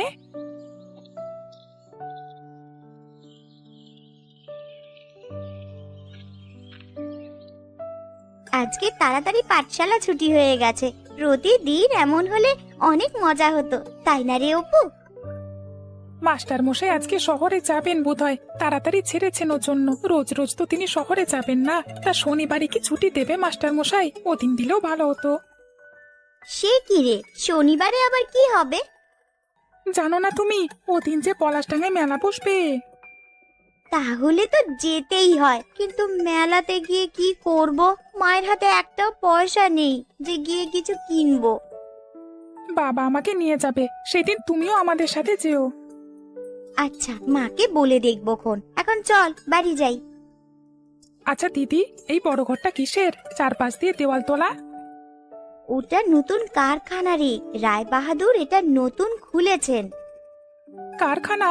কিসের কারখানা ওটা? মায়ের মুখে শুনেছি চামড়ার কারখানা এটা, বিভিন্ন পশুর চামড়া থেকে পোশাক তৈরি করা হয়। চামড়া দিয়েও পোশাক তৈরি করা যায় নাকি? আগে তো শুনিনি।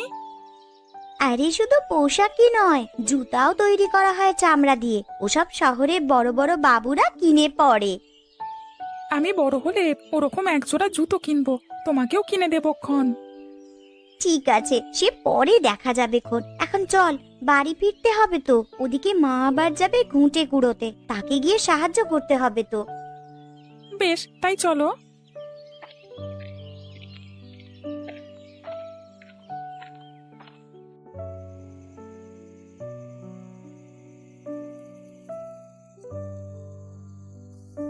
পড় বাবা, মন দিয়ে পড়। ওসব দুষ্টুমি পরে করা যাবে। দেখেছো মা, ফড়িংগুলো আগুনে দিলে কিভাবে পুড়ে যাচ্ছে। এরকম করতে নেই বাছা। শুধু শুধু কেন অসহায় প্রাণগুলোকে ধ্বংস করছিস? এগুলোকে মারলে এমন কি হবে মা? এরা তো আর আমাদের কোনো উপকারে আসে না। পৃথিবীর কোন সৃষ্টি ফেলনা নয় বাবা। বিধাতা কোনো না কোনো প্রয়োজনে ওদের সৃষ্টি করেছেন। এসব ফড়িং খেয়েই ব্যাঙ আর সাপের মতন প্রাণীরা জীবন ধারণ করে। তাহলে সাপের কি প্রয়োজন? ওগুলো তো মানুষের ক্ষতি করে।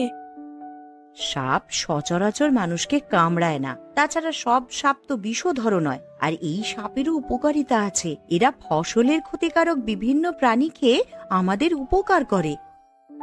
বুঝেছি, তুমি ইঁদুরের কথা বলছো। মাস্টার মশাই বলেছিলেন ইঁদুরেরও দরকার আছে। ওগুলো দিয়ে পরীক্ষাগারে বিভিন্ন পরীক্ষা নিরীক্ষা করে। তার মানে সব প্রাণী আমাদের জন্য দরকারি।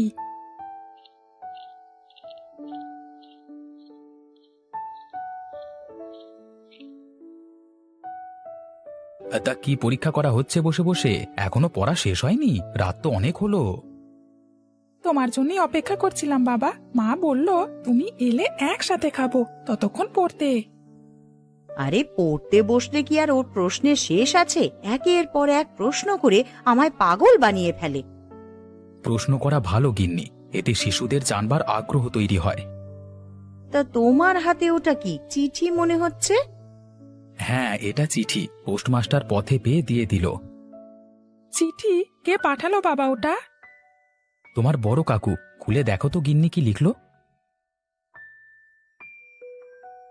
হ্যাঁ, দাদাই লিখেছে। শুভ আর জয়াকে নিয়ে। সামনে রোববার ওরা আসছে আমাদের বাড়িতে। সে কি বলল? দাদা বৌদি আসবে না? সে নিয়ে তো কিছু লেখেনি। বলেছে শীতের ছুটিতে জয়া আর শুভর স্কুল বন্ধ থাকায় ওদের কদিনের জন্য গ্রামে পাঠাবে। তোমাকে রবিবারের সকালে ট্রেন থেকে ওদেরকে নিয়ে আসতে বলেছে। এতটুকু ছেলে মেয়ে এত দূর একা একা আসবে? আরে শহরের ছেলে মেয়ে বলে কথা। আরে একা কোথায়? দাদা এসে ট্রেনে তুলে দেবে, তুমি গিয়ে ওদেরকে নামিয়ে নিয়ে আসবে। বেশ, আমাকে তবে রবিবার সকালে মনে করিয়ে দিও। ভুলে গেলে ওরা আবার অন্য স্টেশনে চলে যাবে। এতদিন পর ওরা আসবে, ভালো মন্দ তো কিছু খাওয়াতে হবে। তুমি এখন থেকেই তার বন্দোবস্ত করো। এ আর এমন কি, ঘরে হাঁস মুরগি আছে, ওসব রেঁধে খাওয়াবে। আর আমি কুবেরকে বলে দেব নদীর মাছ দিয়ে যেতে। মা, ও মা, তোমার হাতের কাঁকড়ার তরকারি রান্না করবে না ওরা এলে? ওটা খেতে যা মজা লাগবে না। রাঁধবো বাবা, রাঁধবো। আমি যা যা পারি একে একে সব রেঁধে খাওয়াবো। এবার ওঠো সবাই, অনেক রাত হয়েছে। খেয়ে এখন আমায় উদ্ধার করো। হ্যাঁ হ্যাঁ, তাই চলো। কালকে সকালে আবার কাজে যেতে হবে।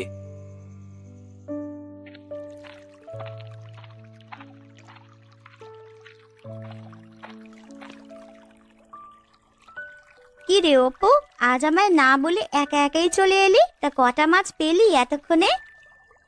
কে বলি এলাম ননি দিদি। তা তুমি না বললে আজকে ঘুঁটে কুড়ুতে যাবে, তাই আর যাইনি।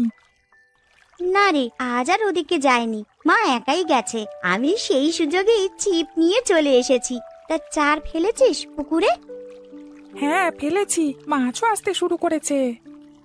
বেশ বেশ, আজ যদি কটা পুঁটি মাছ পাই তবে মোড়লের বাড়িতে গিয়ে বিক্রি করব। ওরা ছোট মাছ খেতে খুব ভালোবাসে। তা অপু, শীতের তো ছুটি দিয়ে দিল, এবার কোথাও বেড়াতে যাবি না? না দিদি, এবার জয়া দিদি আর শুভ আসছে আমাদের বাড়িতে। বলিস কি, জয়া আর শুভ আসছে? ইস, কতদিন ওদের সাথে দেখা হয় না রে। এবার আসলে অনেক মজা হবে। সে হবেক্ষণ, এসে কয়েকদিন থাকবে বললো। কাকা সে কথাই লিখেছে চিঠিতে। বেশ বেশ, গতবার এসে ওরা বিলের ওই পারে ঘুরতে যেতে চেয়েছিল, তখন তো যেতে পারেনি। এবার সেখানে যেতে পারবো। হ্যাঁ দিদি, খেজুরের রসও খাওয়া যাবে। ওরা এলে আমরা একদিন পিকনিক করব, কেমন? তা করা যায়, পুকুর থেকে মাছ ধরবো আর বাকি সব বাড়ি থেকে নিয়ে আসবো। আরে আরে আরে আরে, তোর ছিপ যে ডুবে গেছে, তাড়াতাড়ি টান দে রে গাধা। আরে তাই তো, আমি যে খেয়ালই করিনি। দিদি দেখো দেখো, কত বড় মাছ উঠেছে। তাই তো রে অপু, এই যে দেখছি কাতলের পোনা, আজ মাছ ভাজা দিয়ে খেতে পারবি। ও দিদি, তোমার ছিপটাও তো নাড়াচাড়া করছে, দেখো মাছ এলো কিনা। ওটা কাঁকড়া, বড় মাছ হলে একেবারেই নিয়ে নিত। তুলেই দেখো না। আরে আরে, সত্যি তো মাছ উঠেছে। শুধু কি মাছ, তোমার ছিপে আমার থেকেও বড় মাছ ধরেছে।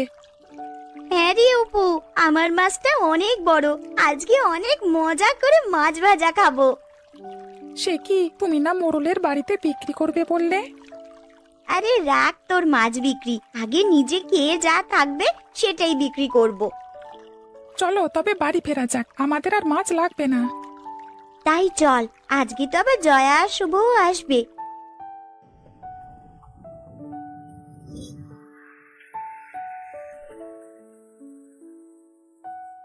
বাবা বাবা, ট্রেন চলে এসেছে, ওর মধ্যে জয়া দিদি আর শুভ আছে।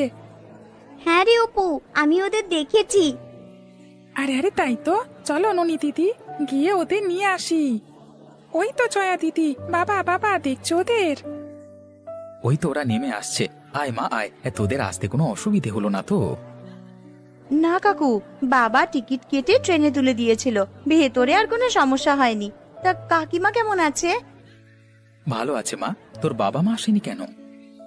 ওনাদের একটা কাজ পড়ে গেছে, তাছাড়া আমাদের ছুটিও তো বেশি দিন নেই, সেই জন্য আমাদেরকেই পাঠিয়ে দিল। বেশ করেছিস এসে, এই শীতে তোদেরকে নিয়ে অনেক মজা করব। হ্যাঁ দিদি, আর কদিন আগে আসলে পলাশডাঙ্গার মেলাটা দেখতে পারতে। আর কোথাও মেলা হবে না, শহরে মেলা হয়, কিন্তু গ্রামের মতো এত সুন্দর জিনিসপত্র পাওয়া যায় না। সে আমি খোঁজ নিয়ে দেখব। এখন বাড়ি চল, তোর কাকিমা তোদের জন্য অপেক্ষা করছে তো। তাই চলো কাকু, আমাদেরও খুব খিদে পেয়েছে।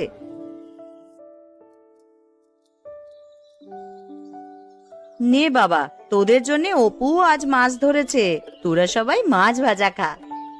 সে কি, অপু মাছ ধরতেও পারে? হ্যাঁ দিদি, আর বছর সাঁতারও শিখেছি, এখন সাঁতরে নদীর এপার থেকে ওপারে যেতে পারি। আমাকেও সাঁতার শেখাবে অপু? আমি না সাঁতার জানি না। এই আর এমন কি, ঘোষেদের পুকুরে নামলেই শিখে ফেলবে, আর পোকায় খাওয়া ফল খেলে আরো তাড়াতাড়ি শিখবে। ও সব ফলমূল খেতে পারবো না বাবা, এমনি যদি শেখা যায় তবে শিখবো। বেশ, তাহলে আমি কালকে তোমাদের নিয়ে ঘোষেদের পুকুরে যাব। ওগিন্নি, আর কি খাবার আছে? ওদের পাত যে খালি হয়ে গেছে। এই বেলা মাংস রান্না করেছি, আর ডাল আছে। মাংস খাবো না কাকিমা, ওগুলো শহরে প্রতিদিন খাই। তুমি আমাদের জন্য গ্রামের সব খাবার রান্না করো। ও মা, তোমাকে বলছিলাম কাঁকড়ার তরকারি রান্না করতে, করনি বুঝি? আমি আজ কাঁকড়া খুঁজে পাইনি রে বাছা, সেই জন্যই তো রাঁধতে পারলাম না। কাঁকড়ার তরকারি ও আবার খায় নাকি কেউ? আমাদের গায়ে তো সবাই খায়, আর কাকিমার হাতের কাঁকড়ার তরকারির যা মজা, একবার খেলে আবার খেতে চাইবে। হ্যাঁ, তা বাবার মুখেও কথা শুনেছি কাকিমা, তুমি নাকি খুব মজা করে কাঁকড়ার তরকারি রাঁধতে পারো, তাহলে তো একবার খেতেই হয়। তাহলে আমিও খাবো দিদি। ও মা, রান্না করো না কাঁকড়ার তরকারি, ওরা সবাই খেতে যাচ্ছে। তা বেশ, তো তোরা কাল বিল থেকে কাঁকড়া নিয়ে আসিস, আমি রান্না করে দেবো খন। এই আর এমন কি কাজ, আমি নিজেই অনেকগুলো কাঁকড়া ধরতে পারবো। বেশ, তো তবে কাল চলো সবাই মিলে বিলে যাই।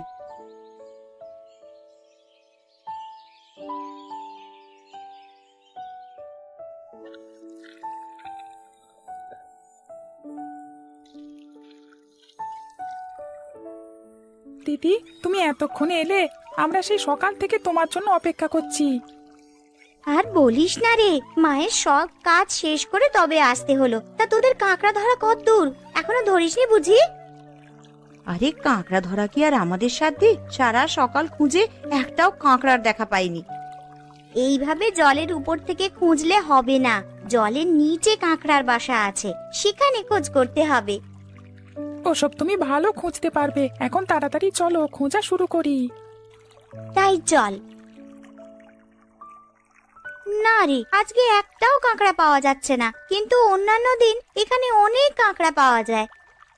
হ্যাঁ গো, ওদের জন্য জলেও নামা যায় না, সুযোগ পেলেই আঙুলে চিমটি কাটে। এখন কি করবে দিদি? তবে কি আমরা খালি হাতে বাড়ি ফিরে যাব? ইস, কত শখ করেছিলাম কাকিমায়ের হাতে কাঁকড়ার তরকারি খাবো, তার দেখছি হলো না। না না, এত সহজেই ধৈর্য হারিও না জয়া, এসো আরো কিছুক্ষণ খোঁজাখুঁজি করে দেখি। তাই চলো দিদি।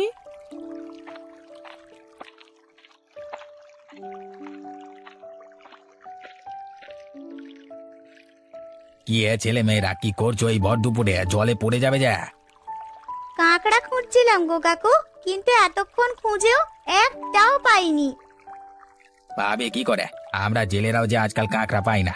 অন্য সময় জালে শত শত কাঁকড়া লেগে থাকতো, এখন এক দুটোর বেশি পাওয়া যায় না। ও কাকু, তুমি এখন মাছ ধরতে বিলে যাবে? ফেরার সময় আমাদের জন্য কটা কাঁকড়া নিয়ে এসো না গো।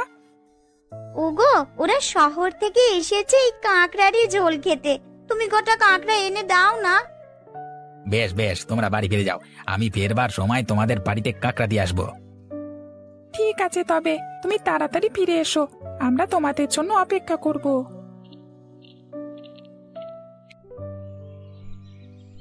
নে বাছা, তোদের জন্য খেজুর গুড়ের পিঠে বানিয়েছি, সবাই পেট ভরে খা। আহা, তোমার পিঠের গন্ধ শুকেই পেট ভরে যাচ্ছে কাকিমা। এরকম মজার গন্ধ আগে কোনো পিঠে পাইনি। না না, পেট ভরলে হবে না বাছা, আরো পিঠা আছে, একে একে সব খেতে হবে। তা সকালবেলায় তোরা কাঁকড়া ধরতে গিয়েছিলিস দেখলাম, পেলি কিছু? না গো কাকু, সারা দুপুর খুঁজেও একটাও কাঁকড়া পাইনি। আহারে, তাহলে তো তোদের কাঁকড়া খাওয়া হলো না। নদীতে কুবের কাকাকে পেয়েছিলাম, তিনি আসবার সময় আমাদের জন্য কাঁকড়া নিয়ে আসবেন বলেছেন। বেশ বেশ, তাহলে আর চিন্তা নেই, ওর জালে কাঁকড়া লাগবারই কথা। বিমলদা, আরে ও বিমলদা, বাড়িতে আছো নাকি? এই যে কুবের, তোমার কথাই বলছিলাম, তা কাঁকড়া পেয়েছো কিছু? না গো দাদা, তেমন পাইনি, 4-5টা পেয়েছি, তাই নিয়ে এলাম। সে কি কথা, এত বড় জালে মাত্র 5টা কাঁকড়া? কি বলবো বৌদি, কাঁকড়া তো দূরের কথা, এই কদিন জালে মাছই লাগছে না কচু পোড়া, ছেলে মেয়ে নিয়ে না খেয়ে থাকবার মতো অবস্থা। আরে এমনটি তো হওয়ার কথা নয়, এই নদীতে এত মাছ, আর তোমার জালে কিনা মাছ ধরে না। সত্যি বলছি দাদা, রায় বাহাদুরের ওই কারখানাটা হওয়ার পর থেকে মাছ এবং কাঁকড়া কমে গেছে, জলে নেমে খুঁজলে একটাও পাবে না। কারখানার সাথে মাছ আর কাঁকড়ার সম্পর্ক কি? ও তো গরুর চামড়ার কারখানা। সম্পর্ক আছে কাকা, আমরা বইতে পড়েছি কারখানা দিলে আশেপাশের জলাশয়ের জল দূষিত হয়ে যায়। আচ্ছা, ওই কারখানার বর্জ্যগুলো কি নদীতে ফেলা হয়? হ্যাঁ, হোস পাইপের সাহায্যে সবকিছু নদীতেই ফেলা হয়। আরে ওগুলোর জন্যই তো আর নদীর জলে কিছু করা যায় না। আগে কি টলমলে জল ছিল, আর এখন ও জলে পা ধুলেও গন্ধ বার হয়। বুঝেছি, তাহলে ওই কারখানার ক্ষতিকারক বর্জ্য পদার্থের জন্যই নদীর জল দূষিত হয়ে যাচ্ছে, আর সেই জন্যই মাছ সহ অন্যান্য জলজ প্রাণীর সংখ্যা কমে যাচ্ছে। হায় বিধাতা, তাহলে আমাদের কি হবে? সারা জীবন ওই নদীর উপর নির্ভর করেছি, এখন যদি নদীর জল দূষিত হয়ে যায়, তবে উপার্জন করব কিভাবে? বউ বাচ্চা নিয়ে যে পথে বসতে হবে আমার। এটা শুধু তোমার জন্য হুমকি স্বরূপ না কুবের, সারা গায়ের মানুষের জন্য ক্ষতিকারক। এই নদীর জল দূষিত হলে আমরা আর তরতাজা মাছ খেতে পারবো না, ফসলের জমিতেও চাষাবাদ করা যাবে না। সে কি কথা, তাহলে যে মহা বিপদ হয়ে যাবে। এখন উপায়? উপায় একটাই, রায় বাহাদুরকে বুঝিয়ে সুঝিয়ে এই কারখানাটা বন্ধ করতে হবে, তাহলে এই সমস্যা থেকে পরিত্রাণ পাওয়া যাবে। ওনার এত বড় ব্যবসা, আমাদের কজনের কথা কি আর তিনি শুনবেন? ওনাকে শুনতেই হবে, পারলে গায়ের সবাই ওনাকে হাতে পাতে ধরবো। আমার কাছে একটা বুদ্ধি আছে, সেই মতন কাজ করলে সহজেই রায় বাহাদুরের মন জয় করা যাবে, আর তিনিও তোমাদের সব কথা মেনে নেবেন। কি বুদ্ধি মা, বলো।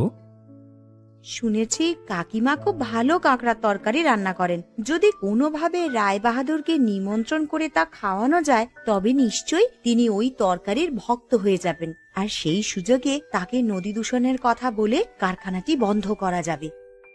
উত্তম প্রস্তাব দিয়েছ। তাহলে আমি আজকেই রায় বাহাদুরের কাছে নিমন্ত্রণ নিয়ে যাচ্ছি। ওগো, আমি কি এত ভালো তরকারি রান্না করতে পারবো? উনি কত বড় মানুষ, কত ভালো ভালো জায়গায় খেয়ে এসেছেন। আমার রান্না করা খাবার কি ভালো লাগবে? অবশ্যই তোমার তরকারি পছন্দ হবে বৌদি। তুমি কেবল কাঁকড়াগুলো রান্না করো, মনে রাখবে তোমার এই কাঁকড়া রান্নাই আমাদের বাঁচাতে পারবে। কুবের ঠিক কথাই বলেছে গিন্নি, তুমি একবার চেষ্টা করে দেখোই না। বেশ, তাহলে তুমি রায়বাহাদুরকে রাতের খাবারে নিমন্ত্রণ দিয়েই এসো। আমি সব জোগাড় যন্ত্র করছি। দাদা চলো চলো, আমিও তোমার সাথে যাব।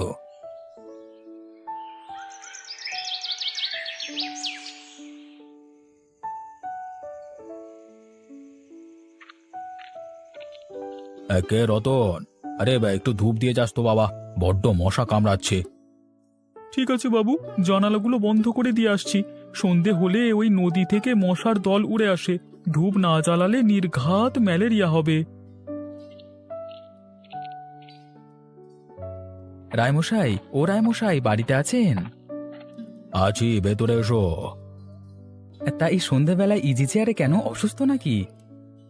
হ্যাঁ হ্যাঁ, কিছুটা অসুস্থ বুঝলে, মানে একটা বাজে গন্ধ বড্ড নাকে লাগে, ওটাই আমাকে অসুস্থ করে ফেলছে। গন্ধটা ওই কারখানা থেকে আসছে, আমার বাড়িতে তো থাকাই যাচ্ছে না ওর জন্য। বলো কি হে, আমি ভেবেছি আশেপাশে কিছু মরে পড়ে আছে, তা বিমল হঠাৎ কি মনে করে আমার কাছে? আমার ভাইয়ের ছেলেমেয়েরা এসেছে শহর থেকে, তাদের জন্য গিন্নি কাঁকড়ার তরকারি রান্না করছে, তাই ভাবলাম আপনাকে নিমন্ত্রণ দিয়ে যাই, আপনি খেলে খুবই তৃপ্তি পাবেন। তোমার স্ত্রীর হাতের কাঁকড়ার তরকারির কথা আমি অনেকের কাছে শুনেছি। বেশ, আজকে যখন নিমন্ত্রণ নিয়ে এসেছো আমি যাব। নিশ্চয়ই নিশ্চয়ই, আপনি গেলে আমরা খুবই খুশি হব। রতন, রাধুনিকে বলে দাও রাতে কিছু না রাঁধতে, আমি আজকে বিমলের বাড়িতে নিমন্ত্রণে যাব। ঠিক আছে হুজুর, আপনার যাওয়ার আয়োজন করব। সে আমি হেঁটেই যেতে পারবো, গারোয়ানকে ডাকতে হবে না। বেশ, আমরা তবে আসি। হ্যাঁ, আপনি সময় মতো চলে আসবেন।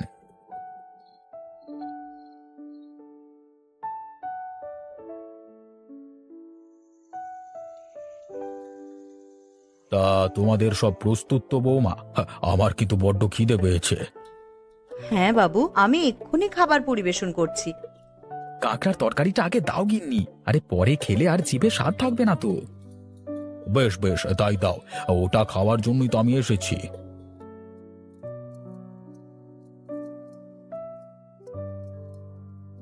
তাড়াতাড়িতে রান্না করেছি তো, তাই তেমন ভালো হয়নি বাবু। আরেকদিন আরো ভালোভাবে রান্না করে আপনাকে খাওয়াবো। এটাই অমৃতের মতো লাগছে বৌমা।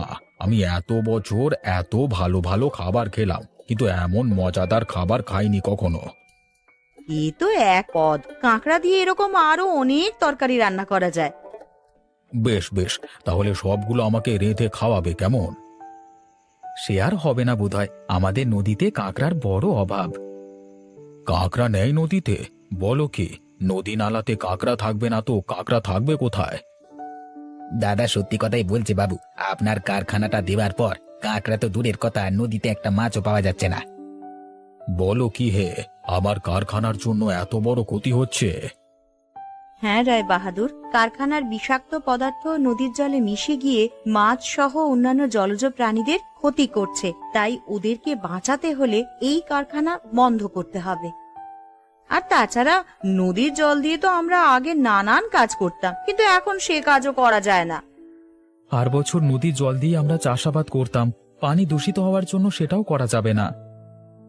শুধুই কি এসব, ওই কারখানার গন্ধে ঘরবাড়িতে থাকাও যায় না। সন্ধ্যা হতে না হতে মশার কামড়ে জীবন অতিষ্ঠ হয়ে যায়। এ তো দেখছি গুরুতর অভিযোগ, আমি আগে এত কিছু ভেবে দেখিনি। তা না হলে আমি এখানে কারখানা দিতাম না। এখনো সময় আছে বাবু, যদি আমাদের বাঁচাতে চান তবে কারখানাটি বন্ধ করে অন্য কোথাও নিয়ে যান। হ্যাঁ হ্যাঁ, আমি তাই করব বিমল। তোমাদের অসুবিধের কথা যখন শুনেছি, কালকেই কারখানা বন্ধ করে অন্য ব্যবস্থা করব। মানুষ না বাঁচলে কারখানা দিয়ে কি হবে? হ্যাঁ, এই তো রায়বাহাদুর আমাদের কথা শুনেছেন, বলেছিলাম না কাকিমা? কিন্তু এসব তোমার রান্নার গুণেই হয়েছে। তা ঠিক বলেছ, বৌমায়ের রান্না খেতে এসেই তো এত কিছু জানলাম। তবে একটা কথা মনে রেখো বৌমা, আমায় কিন্তু মাঝে মধ্যে কাঁকড়ার তরকারি খাওয়াতে হবে। সে খাওয়াবেন খন, কাকিমা যখন একবার বলেছেন আপনাকে তিনি কাঁকড়ার তরকারি খাওয়াবেনই। আরে তা পরে নিশ্চয়ই খাওয়াবো খন, এখনকারটা তো সবাই আগে খাও।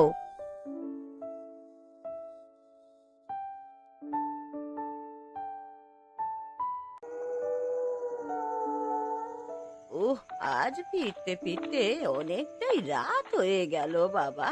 এতটা দেরি কোনোদিনও হয় না। আজ কাজগুলো যেন শেষই হতে চাইছিল না। আরে গাছতলায় ওটা কে বসে আছে?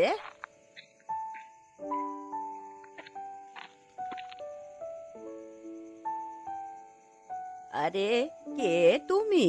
তাই সন্ধেবেলায় এমন একা একা গাছতলায় বসে কি করছো গো? আমার অনেক দূরে বাড়ি বুড়িমা।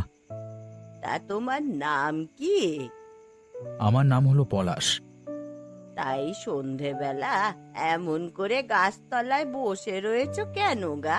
কিছু হয়েছে নাকি তোমার? আমি নিজের বাড়ি থেকে চলে এসেছি বুড়িমা। সে কি? কেন? এমনটা কেউ কি করে বাছা?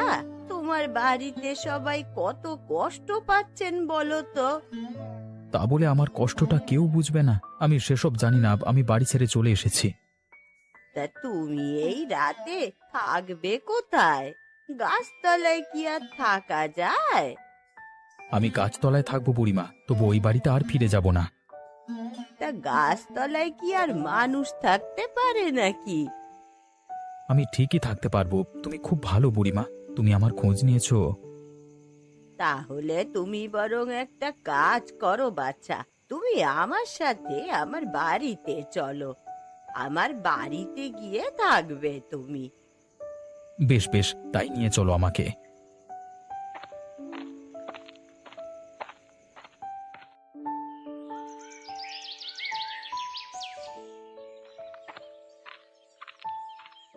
আজ এই অনেক দিনের পড়ে থাকা সমুদ্রের মাছগুলো অবিনাশ বাবুকে গচিয়ে দেবো। হ্যাঁ, তা ঠিকই আছে। সে হলোই বা অনেক দিনের, তবু বরফ দিয়ে রেখে দিয়েছিলাম তো এতদিন।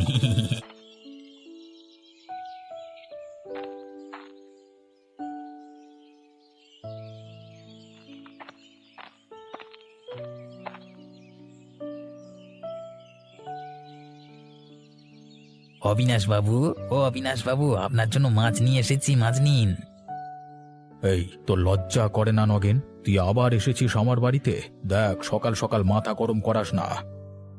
তা করছেন কেন বাবু? আমি কি কিছু ভুল করে ফেলেছি নাকি? তুই দূর হ শয়তান, টাকা নিয়ে পচা পচা মাছ খাইয়ে যাস, আর এই বাড়ির ত্রিসীমানায় তুই আসবি না। আমি তো জানি না এসব কথা। জানিস না তুই? দোকানদার যে স্পষ্ট বলল তোর দেওয়া মাছগুলো অনেক দিনের পচা ছিল।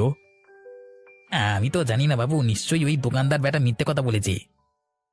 দোকানদার এখনো পর্যন্ত আমাকে মিথ্যে কথা তার সারা জীবনেও বলেনি নগেন। হয়তো এখন বলছে আমাকে দেখে শয়তানটা জ্বলে, তাই আমার পেছনে কুৎসা রটাতে চায়। তুই কি মনে করিস তোর নাটকটাকে আমি প্রশ্রয় দেব? আমি সত্যি বলছি বাবু। থাক, তোর এই মিষ্টি কথায় বাবু বাবু আমি অনেক শুনেছি। এখন তুই বেরিয়ে যা আমার বাড়ি থেকে। বাবু, আমার কথাটা শুনুন। কোনো কথা শোনবার দরকার নেই আমার, তুই দূর হয়ে যা আমার বাড়ি থেকে, এক্ষুনি বেরো।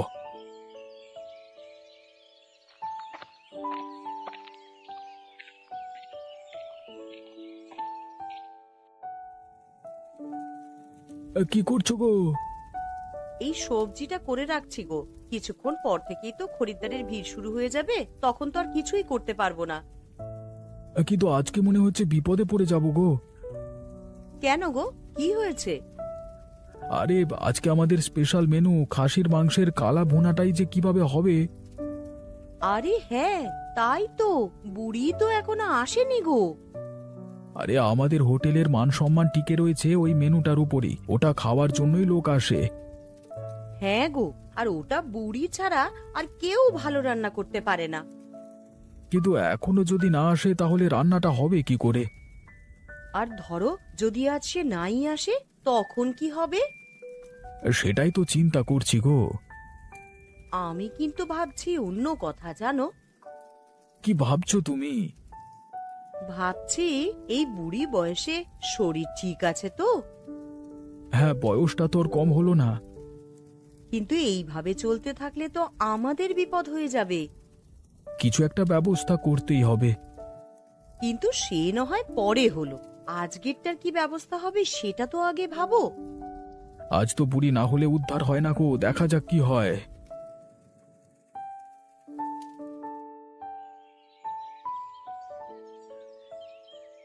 তা পলাশ বাবু, একটা কথা বলবো? হ্যাঁ বলো না। তুমি আমায় বলবে কেন তুমি ঘর ছেড়েছ? সে অনেক কথা বুড়িমা। বলোই না শুনি। তুমি আমাকে নিজের মনে করতে পারো বাছা, নিশ্চিন্তে বলতে পারো আমায় সবকিছু। আমার খুব দুঃখ বুড়িমা, আমার বাবা আমাকে বিদেশে কাজে পাঠাতে চায়, কিন্তু আমি যেতে চাই না। আমি আমার দেশকে বড় ভালোবাসি, আমি এখান থেকে ছেড়ে আর কোথাও যেতে পারবো না। তা বাবাকে বুঝিয়ে বলেছিলে? অনেক বলেছিলাম, কিন্তু উনি শোনেননি, জোর করে আমাকে পাঠাতে চেয়েছিলেন।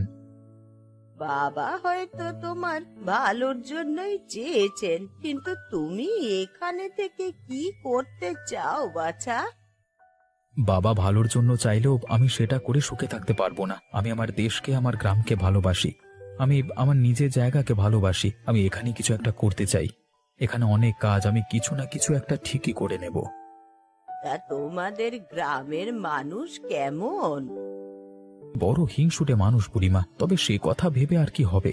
হিংসুটে মানুষ, খারাপ মানুষ তো সব জায়গাতেই থাকে। হ্যাঁ তা বটে, তা ঠিকই বলেছ তুমি। ঠিক আছে, তোমাকে আমার খুব ভালো লেগেছে। তোমার যতদিন ইচ্ছা তুমি এখানে থাকতে পারো। আজকালকার দিনে তো কেউ এমন আপন করে নেয় না। তুমি নিয়েছো, আমি নিশ্চয়ই তোমার কাছে থাকবো।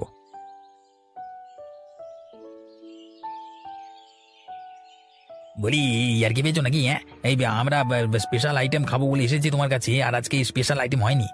তা আমাদের এত কষ্ট করে তোমার কাছে আসা কিসের জন্য? হ্যাঁ, আপনার একটু শান্ত হন, আসলে আমাদের সাথে একটা ঘটনা ঘটেছে। তোমাদের সাথে কি ঘটনা ঘটেছে আমরা শুনতে যাব কেন? আমরা আমাদের খাবার চাই। সেই খাবার না পেলে আমাদের মাথা গরম হবেই। সেটা যোগান দেওয়ার দায়িত্ব তোমাদের। আসলে আজকে যে স্পেশাল আইটেম রান্না করেন সেই বুড়িমা আসেনি, তাই সবকিছু জোগাড় থেকেও আমার রান্না হয়ে ওঠেনি। আহা, আপনারা ব্যাপারটা ওরকম করে নেবেন না, আমরা খুব তাড়াতাড়ি এর কিছু একটা ব্যবস্থা করতে চলেছি। তো কি ব্যবস্থা করবে শুনি? আজই বলে দাও তোমরা কি ব্যবস্থা করতে যাও। তা তো এখনো ঠিক করিনি, তবে আপনাদের জানাবো। দেখো ভাই, শুনে নাও একটা কথা, আর তোমাকে একটা দিন সময় দেবো, অর্থাৎ কালকে আমরা আবার আসবো। কালকে যদি খাসির মাংসের কালাভুন আমরা না পাই না, তাহলে তোমার হোটেল আমরা তুলে দেবো এখান থেকে জম্মের মতো। হ্যাঁ, তবে এটা হাড়ে হাড়ে টের পাবে মজা। হ্যাঁ, বড্ড রস হয়েছে এদের, ঠিক? হ্যাঁ, আপনারা এমন করে বলবেন না দয়া করে। আরে ছাড়ো তো, সামলে যাও, না হলে কাল কি তোমাদের দিন শেষ।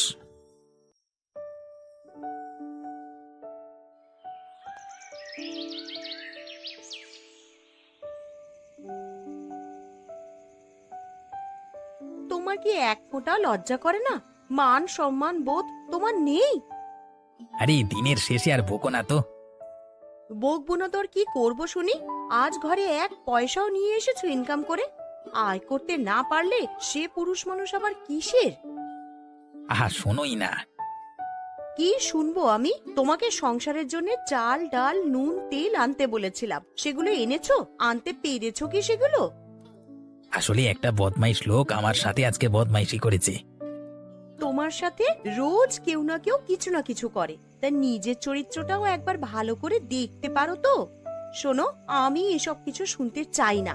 সংসার চালানোর জন্য আমার যা যা দরকার সেগুলো আমার চাই, আর তোমাকেই সেগুলোর যোগান দিতে হবে। কথাটা মনে রেখো কিন্তু। আজকে অবিনাশ লোকটার জন্য আমাকে এত কথা শুনতে হচ্ছে। আমার কপালে এত দুঃখ আজকে ওই লোকটার জন্য শুধুমাত্র। এত বড় সাহস লোকটা আমাকে ঘর থেকে বের করে দেয় ঘাড় ধাক্কা দিয়ে। না হয় দিয়েছে একটু পচা মাছ, তা বলে আমাকে এমন অপমান করবে। আজকে আমার বইয়ের কাছে কথা শুনতে হচ্ছে রাত্রিবেলায় শুধুমাত্র এই লোকটার জন্য। আমি আর বদলা নেব। শয়তান অবিনাশ বুঝবে নগেন কার নাম। মনে মনে কি বিড়বিড় করা হচ্ছে শুনি? যে শয়তান আমার সাথে এমনটা করেছে সেই শয়তানকে আমি হাড়ে হাড়ে শিক্ষা দেব। তোমার মুরদ আমার জানা আছে। আজকে আমার ঘরে যেমন চাল ডাল নুন নেই, তেমন ওই লোকটার বড় টাকার অঙ্ক আমি খসাবো। এত বড় লোকসান করাবো যে সারা জীবন আর মাথা তুলে দাঁড়াতে পারবে না, আর সেটাই হবে আমার প্রতিশোধ।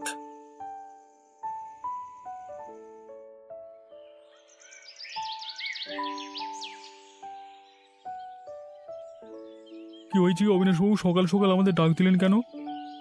কোনো শয়তান আমার বাড়িতে রাতের বেলায় চুরি করে গেছে। সে কি বলছেন অবিনাশবাবু? আপনি হলেন গিয়ে এখানকার মাথা, আর আপনার ঘরে শীত কাটবে এমন সাহস কার হয়? শুধু চুরি করে যায়নি, আমি বাধা দিতে গেছিলাম, আমাকে দুটো ঘুষি মেরেও গেছে। তা লোকে চিনতে পারিনি সে কে ছিল? আরে চিনতে পারলে কি আর ছেড়ে দিই? চিনতে পারিনি, মুখে কালো কাপড় বাঁধা ছিল, আর তাছাড়া অন্ধকার ছিল। তবে আমি বলছি, আমারও নাম অবিনাশ। আমার সাথেও যে এমন কাজটা করেছে তাকে আমি ছাড়বো না। জম্মের মতো আমি তাকে নরক দেখিয়ে ছাড়বো।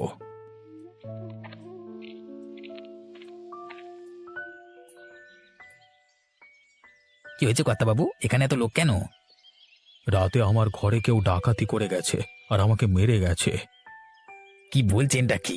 আপনার সাথে এমন কাজ করবার দুঃসাহস কার হয়? হ্যাঁ, সেটাই তো এখনো বুঝতে পারিনি। বুঝতে যদি পারতাম তাহলে গলার টুটি আমি ছিঁড়ে নিতাম। আপনি একবার শুধু বলুন সেই বদমাইশটাকে, তার কাজের উপযুক্ত সাজা আমরা পাইয়ে দেব। সেই শয়তানটাকে যদি আমি একবার ধরতে পারি, কাটা মুরগির হাল করে ছাড়বো আমি। সে আর তোমাকে ধরতে হবে না অবিনাশ, রাতের আঁধারে তোমার ঘরের কাণ্ড আমি করেছি। শয়তান এবার বুঝবে মজা তুমি। কিছু বলছো তুমি? হ্যাঁ, এটাই বলছি যে দোষীকে তাকে ধরে উপযুক্ত শাস্তি দিতে হবে।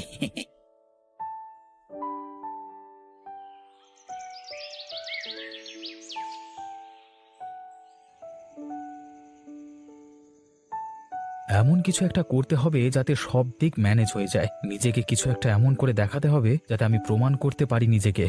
না না, আমাকে নিজেকে প্রমাণ করতেই হবে, আমি হেরে যেতে পারি না এভাবে।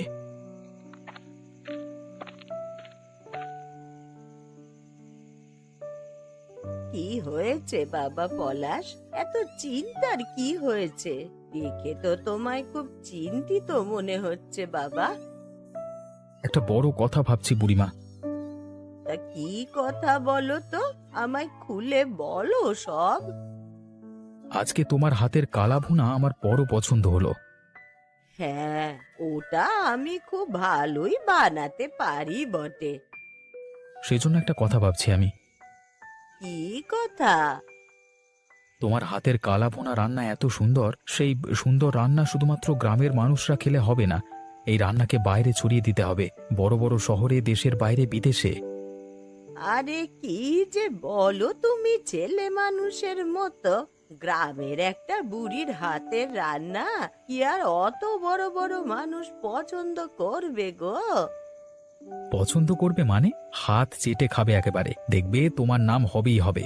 এই পৃথিবীতে অনেক বড় বড় ব্যবসায়ী আছে যারা অনেক বুড়ো বয়সে রান্না করে বিখ্যাত হয়েছে, তাদের মধ্যে তুমিও একজন হবে। অত শত তো আমি বুঝি না বাবু, তবে রান্নাটা আমি ভালোই করি, এতটুকু জানি। রান্নাটা আমি খুব যত্ন নিয়েই করি বাবা। আমি চাইছি তোমার রান্নাটা আমি টিফিন বাক্সে ভরে শহরে গিয়ে ফুটপাতে ফুটপাতে বিক্রি করব। না না, তা কি করে সম্ভব? তাতে অনেক টাকা ইনকাম হবে। না না বাচ্চা, এ কাজ করো না, এ কিছুতেই সম্ভব নয়, একেবারেই অসম্ভব ব্যাপার। তুমি চাও না তোমার হাতের রান্নার নাম হোক চারিদিকে? সে কথা আলাদা, কিন্তু তুমি রান্না নিয়ে ওই শহরের ফুটপাতে ফুটপাতে বিক্রি করবে, এ আমার কিছুতেই ভালো লাগবে না। এতে আমার সম্মতি নেই, এটা করো না তুমি।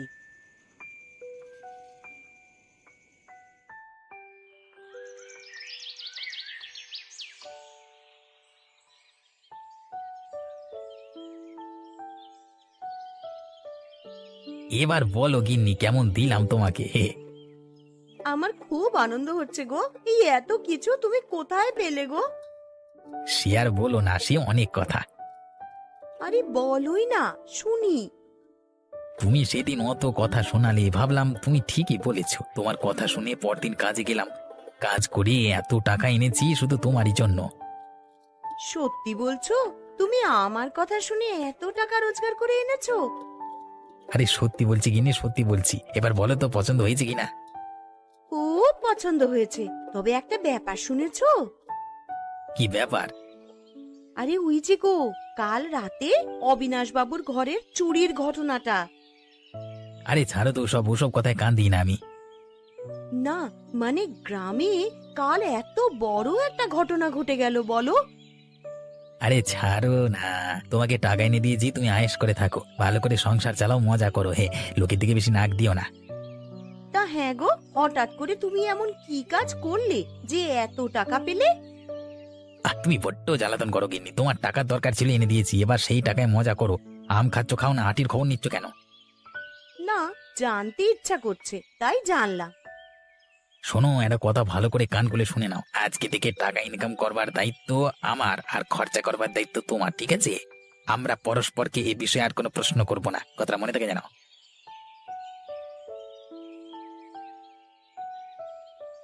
গোপাল, ও বাবা গোপাল, একটু শুনে যাও তো এদিকে।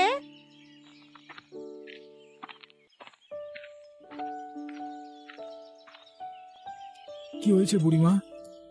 কাকা, একটু সাহায্য লাগবে তোমার। এই ছেলেটি আমার বাড়িতে থাকে, আমার নাতির মতো।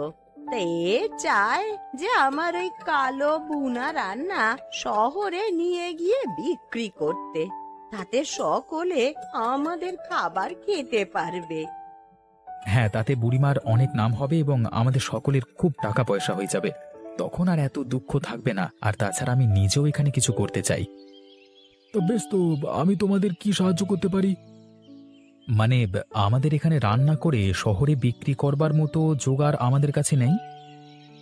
চিন্তা করো না, আমার কাছে একটা ভ্যান আছে, সেই ভ্যানটা আমি তোমাদেরকে দিয়ে দেব। এই ভ্যানটা নিয়ে তোমরা তোমাদের কাজ করতে পারো।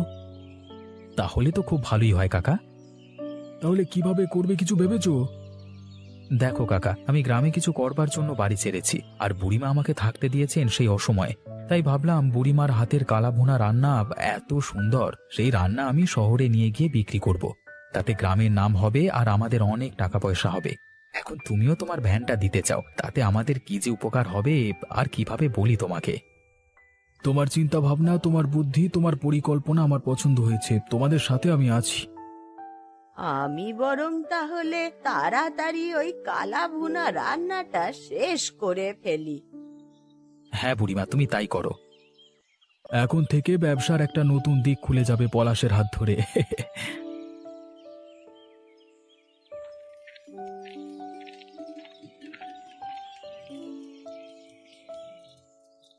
আরে নগেন, যে কোথায় যাচ্ছ তোমরা?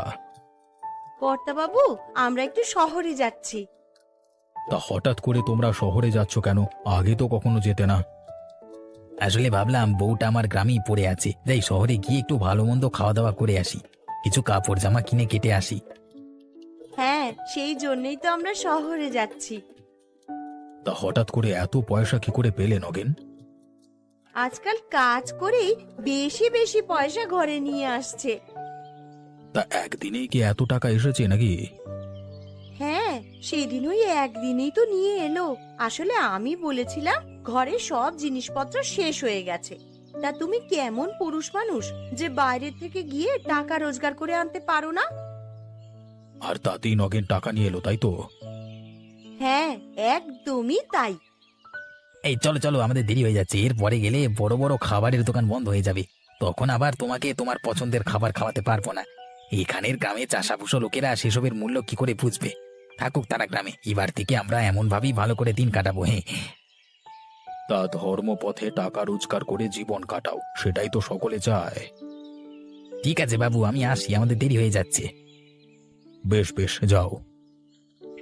বেটা কি এমন কাজ করছে আজকাল? দুদিন আগে পর্যন্ত পচা মাছ বিক্রি করে লোক ঠকিয়ে সংসার চালাতো, রাজকে কিনা রাতারাতি এত বড় লোক হয়ে গেল। ওর বউ বলল টাকাটা ও একদিনে ঘরে এনেছে। আমি নিশ্চিত এই বেটা চুরি করেছে। সেদিন ওকে ঘর থেকে বের করে দিয়েছিলাম, সেই রাগ মেটাতেই চুরি করেছে ও।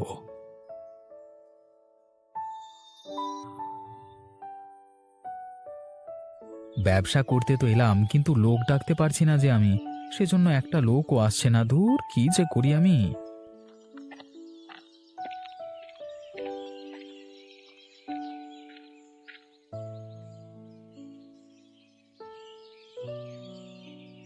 এটা কি রান্না?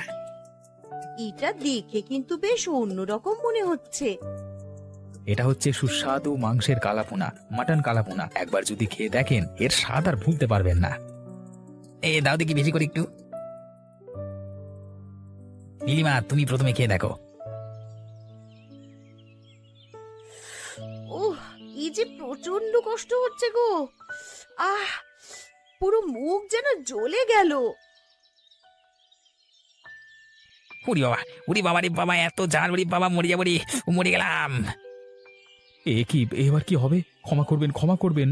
যে বুড়িমা রান্না করেছে সে বোধহয় বেশি করে ঝাল দিয়ে ফেলেছে ভুল করে। আসলে বুড়ো মানুষ তো। ওরে বাবারে, ওরে বাবারে, ও জালে জালে মরে গেলাম গো।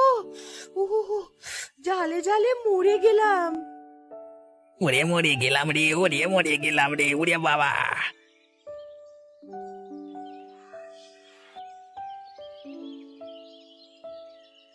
আরে দেখে যাও, দেখে যাও, সবাই এখানে সার্কাস হচ্ছে, সার্কাস! দেখে যাও, দেখে যাও।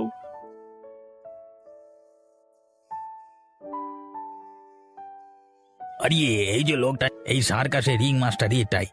একে সবাই টাকা দাও। আর এই দুটো এখানে নাচছে, এরা হচ্ছে সং। এদের দেখে মজা না হয়।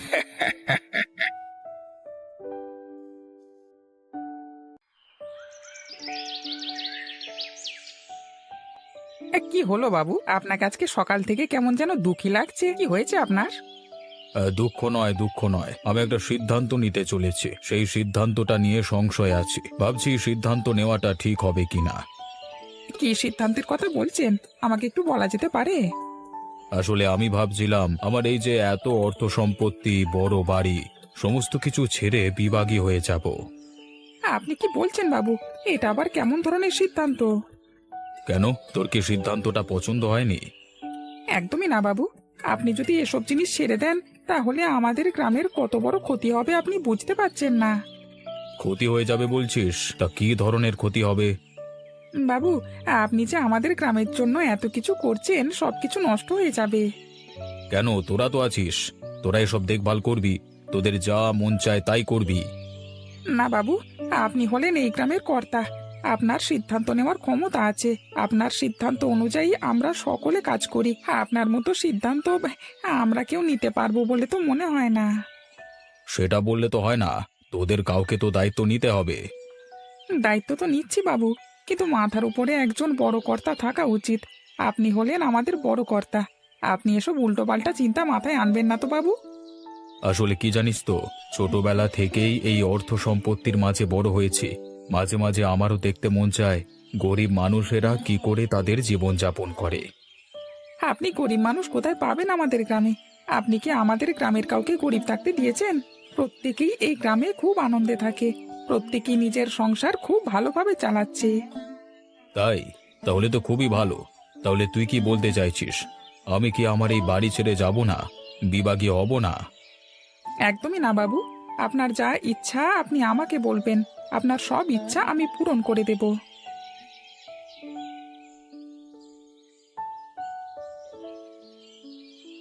কি গো, তোমার কি ব্যাপার বলো তো? দুদিন ঘর থেকে বের হচ্ছ না যে? তোমার কি কাজকর্মের ক্ষতি হচ্ছে না? ধুত্তেরি, প্রতিদিন ইটভাটা যেতে ভালো লাগে না। লোক রেখে দিয়েছি, তারা যা পারে করুক গে। সে কি, তোমার নিজের কাজের প্রতি এত অনীহা কিসের? অনীহা নয় গিন্নি, সব সময় কি একই কাজকর্ম করতে ভালো লাগে? এই মাঝে মাঝে তো অন্য কোথাও বেড়াতে যেতে মন চায়। সেটা আমারও কথা।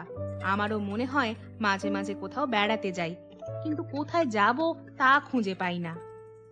চলো একবার আমার শ্বশুর শাশুড়ির সাথে দেখা করে আসি, কিছুদিন থেকে তারপর আসবো। বাবা, আজকে সূর্য কোন দিকে উঠেছে গো? না বলতেই একেবারে শ্বশুর বাড়ি যাবার মন। আরে না না গিন্নি, ব্যাপারটার কিছুই নয়। তাদেরও তো আমাদের জন্য মন খারাপ হয়, তাই জন্য মাঝে মাঝে ওখানে যাওয়া ভালো। ওদের সঙ্গে দেখা করে এলে ওদের মনটা খুব ভালো থাকবে, আমারও কাজে মন বসবে। ঠিক আছে, তাহলে কবে যাবে বলো দেখি? পরশুদিন যাওয়া যাক। পরশুদিন গেলে কোনো অসুবিধা হবে না। আমি তাহলে একবার ভাটায় গিয়ে লোকগুলোকে সমস্ত কাজকর্ম ভালো করে বুঝিয়ে দিয়ে আসবো। তারপর আমরা কিছুদিনের জন্য ঘুরতে বেরোবো, কেমন? শোনো না, যাবেই যখন বলছো তাহলে বাবা মার জন্য কিছু জিনিসপত্র কিনে নিয়ে গেলে হতো না? সে আমি ধুতি আর শাড়ি কিনে নেব, তোমাকে চিন্তা করতে হবে না।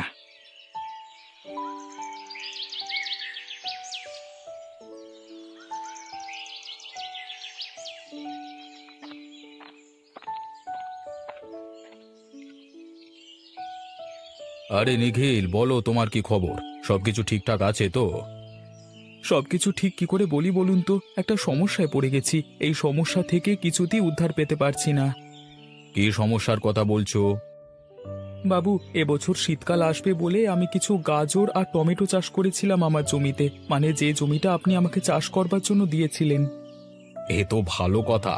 এই টমেটো আর গাজর দিয়ে গরম গরম ডাল, সাথে মাছ ভাজা আর গরম ভাত, আহা! শীতের রোদে পিঠে রোদ লাগিয়ে খেতে যা লাগে না। কিন্তু বাবু, এদিকে আমি ফ্যাসাদে পড়ে গেছি। চাষবাস করবার পর আমি কিছু টাকা ধার করে জমিতে ভালো ওষুধ দিয়েছিলাম, কিন্তু একটা ফসলও ভালো করে ফলেনি। সমস্ত ফসল নষ্ট হয়ে গেছে। যা, এমন হলো কেন? সেটা তো আমিও বুঝতে পারছি না। তুই কার দোকান থেকে ওষুধ কিনেছিলিস? ওই অচিন্তর দোকান থেকে। তোকে নিশ্চয়ই তারিখ পেরিয়ে যাওয়া ওষুধগুলো দিয়েছে, তাই জন্যই তোর এমন অবস্থা হয়েছে। বলো কি অনিল, একজন চাষির এত শখের, এত কষ্টের জিনিসের উপর জল ঢেলে দিল? বাবু, এর আগেও এমন ঘটনা ঘটেছে, তবে সেই ওষুধ জমিতে পড়বার আগেই অনেকে সাবধান হয়ে গেছে। তবে অচিন্তর দোকানে এসব ঘটনা ঘটছে, বুঝলেন? এ তো ভালো কথা নয়। আমাদের তবে অচিন্তর সঙ্গে আজকে দেখা করা উচিত। সে গ্রামে চাষিদের সঙ্গে কেন এমন করছে সেটাই তো বুঝতে হবে। আর হ্যাঁ নিখিল, তোমার অসুবিধাটা কি সেটা বলো ভালো করে। ওই দোকানদার কি তোমার কাছ থেকে টাকা চাইছে? না বাবু, টাকা তো চাইনি, কিন্তু অসুবিধে হলো আমি তার দেখাও পাচ্ছি না। আমি যে তার কাছ থেকে ক্ষতিপূরণ নেব তার উপায়ও নেই। তার মানে? সে গত এক সপ্তাহ হলো দোকান বন্ধ করে কোথায় যেন পালিয়ে গেছে, আর দোকান খুলবে বলে তো মনে হয় না। মানুষের সাথে এরকম 2 নম্বরই করে একটা লোক পালিয়ে গেল আমাদের গ্রাম থেকে, আর সেটা আমি জানতেও পারলাম না। সেটাই তো হলো কথা। সে যে এরকম করেছে তোমার আগে জানানো উচিত ছিল। আমিও তো বেশ কিছুদিন ধরে দেখছি দোকানটা বন্ধ হয়ে আছে। আমি ভাবছি হয়তো ঘরে আছে, কিন্তু ও যে কেটে পড়েছে সেটা তো জানা ছিল না। না অনিল, একে ছেড়ে দিলে হবে না। তুমি যা হোক করে এর খোঁজ খবর নাও। যেখানে দেখতে পাবে আমাকে জানাবে। এর বিরুদ্ধে একটা ব্যবস্থা নিতে হবে। নিখিল, তুমি এখন এসো কেমন?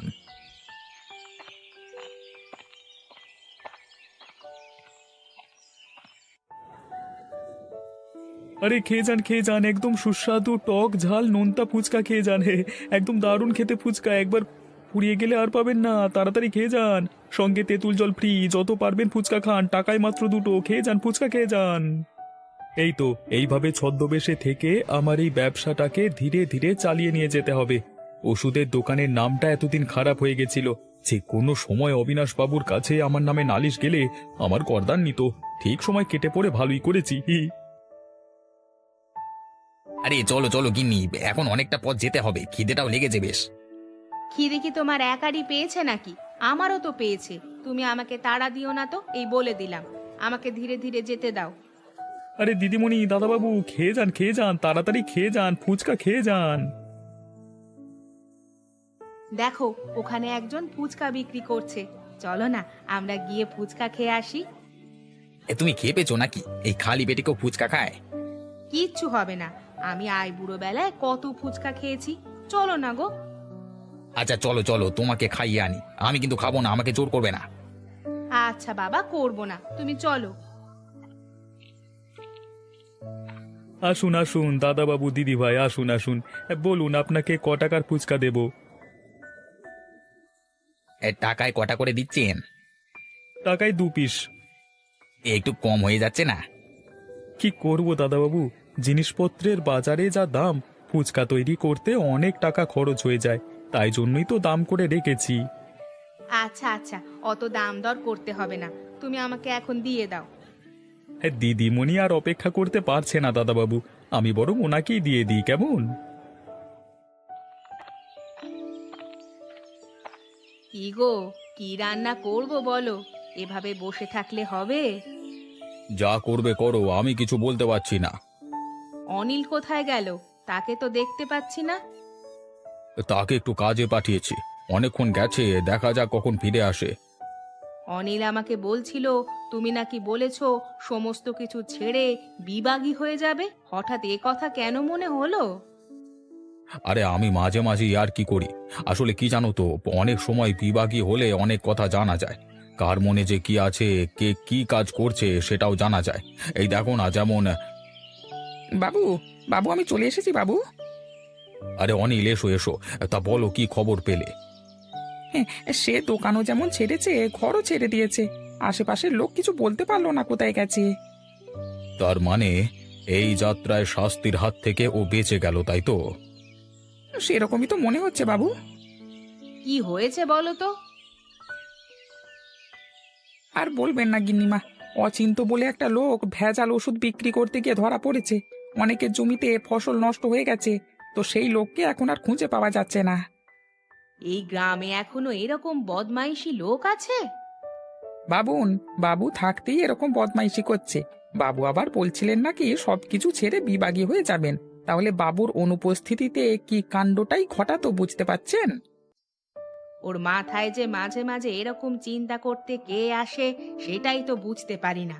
তোমার যখন কিছু ভালো লাগছে না, তখন নতুন কিছু করবার চেষ্টা করো।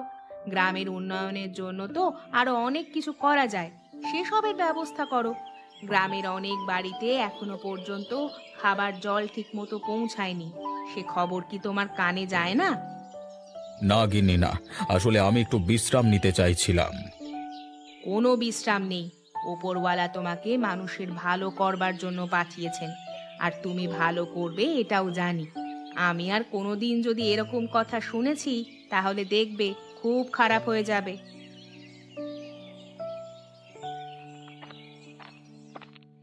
তোমাদের এখানে এই একটাই অসুবিধা, পরিবহনের জন্য একটাও ঠিক মতো যানবাহন নেই।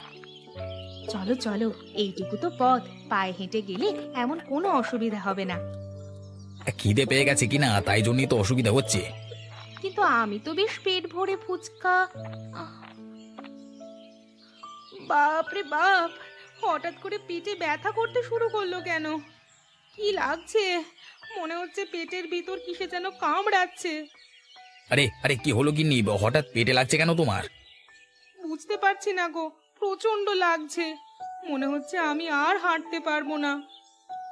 তোমাকে বারবার বলেছিলাম তুমি ওই ফুচকাগুলো খেও না। খালি পেটে কেউ তেঁতুল দিয়ে ফুচকা খায়? যাক যাক, আর একটুখানি পথ বাকি আছে, তুমি একটু কষ্ট করে আমার সাথে চলো। না গো, কিছুতেই তো হাঁটতে পারছি না। মাথাটা কেমন ঘুরছে, মনে হচ্ছে অজ্ঞান হয়ে যাব। আর যে পারছি না, আমার কি কষ্ট হচ্ছে গো।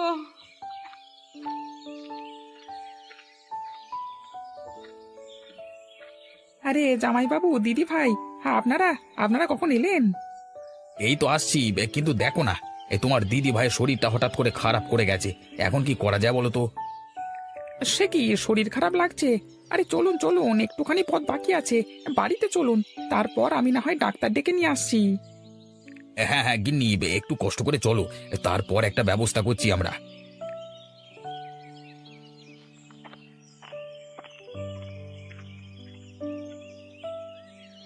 কই গো গিন্নি, কোথায় গেলে? আমি ক্ষেত থেকে ফিরে এলাম। এসো, কি ব্যাপার বলো তো? কোনো কাজকর্মের সন্ধান পেলে কি? না গো, সেরকম কিছুই পেলাম না।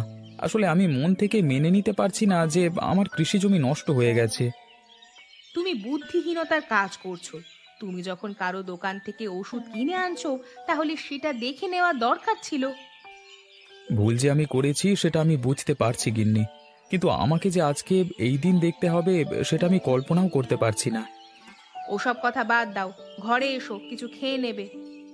আমার গলা দিয়ে কি কিছু নামবে গিন্নি? তুমি এসো, জোর করে হলেও দুটো খেতে হবে, না খেলে মাথায় কোনো রকম বুদ্ধি আসবে না।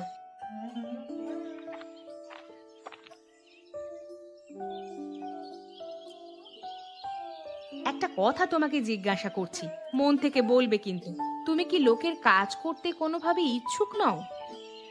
না গিন্নি, আমি এতদিন আমার নিজের জমিতে সারা দিন রাত পরিশ্রম করে এসেছি, কিন্তু হঠাৎ করে এই অঘটনটা আমার ঘটে যাবে বুঝতে পারিনি। তাই জন্য আমি নিজেকে স্থির রাখতে পারছি না। যদি এ সময় হুট করে কোথাও কাজে প্রবেশ করে ফেলি, তাতেও আমি ভালো থাকতে পারবো না। আমি বুঝতে পারছি। তাহলে তুমি এক কাজ করো, আমি তোমাকে একটা পরিকল্পনা দিচ্ছি, তুমি দেখো তো সেটা করতে পারো কিনা। হ্যাঁ গিন্নি, বলো কি পরিকল্পনা? তুমি বরং গ্রামে একটা ফুচকার দোকান দাও, প্রতিদিন দেখবে ভালো ফুচকা বিক্রি হবে। কিন্তু ফুচকা বিক্রি আমি তো আগে কোনোদিন করিনি। শোনো, কোনো কাজই কেউ প্রথম থেকে শিখে আসে না। আর ফুচকা বিক্রি তো এমন কোনো কাজ নয়। আমি তোমাকে ঘরে প্রতিদিন ফুচকা তৈরি করে দেব, আর তুমি সেগুলো বিক্রি করে দিয়ে চলে আসবে আমাদের স্টেশন বাজারে। হ্যাঁ গিন্নি, সেটা করলে খুব ভালো হয়। এই ব্যবসাটা কিন্তু ভালো হবে। ঠিক আছে, তাহলে আমি কিছু জিনিস আনতে দেব, সেগুলোকে তুমি এনে দিতে পারবে তো এখন? কেন পারবো না, অবশ্যই পারবো। তুমি আমাকে কি কি আনতে হবে বলে দাও, তুমি দেখবে আমি জিনিসগুলো ঠিক নিয়ে চলে আসবো।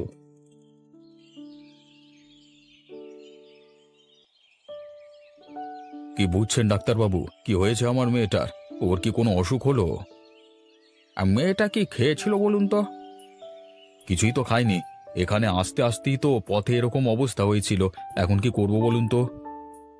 না না ডাক্তারবাবু, আমি বলছি, ও আসবার সময় স্টেশনে ফুচকা খেয়েছিল তেঁতুল জল দিয়ে। খালি পেটে? হ্যাঁ ডাক্তারবাবু, আমি অনেকবার বারণ করেছিলাম, কিন্তু আমার কথা একবারও শুনলো না। এইটাই তো ভুল করেছে। আমার মনে হচ্ছে ফুচকা খেয়ে পেটে অ্যাসিড হয়ে গেছে। এই রে, তাহলে এখন কি করতে হবে ডাক্তারবাবু? আমি ওষুধ দিয়ে যাচ্ছি, খাওয়ার পর খাইয়ে দিন, হ্যাঁ? তাহলেই আস্তে আস্তে ভালো হয়ে যাবে। কিন্তু ডাক্তার বাবু, আমি তো আগেও খালি পেটে অনেক খেয়েছি ফুচকা। আমার তো আগে কোনোদিনও এরকম হয়নি। তাই নাকি? কিন্তু আমি একটা কথা বুঝতে পারছি না, আমাদের গ্রামে কি নতুন ফুচকার দোকান খুললো নাকি? স্টেশন বাজারে দেখলাম একজন ছিল, হয়তো নতুন খুলেছে। যাই হোক, মা, তুমি এরপর থেকে খালি পেটে ফুচকা খাওয়া এড়িয়ে চলো, হ্যাঁ? খালি পেটে এসব খাওয়া শরীরের পক্ষে ভালো নয়। আর বিকেলের দিকে ফুচকা খেয়েও একান্তই যদি খেতে ইচ্ছা যায়, হ্যাঁ, তবে খালি পেটে ভাত মুড়ি ছাড়া কিছু খাবে না।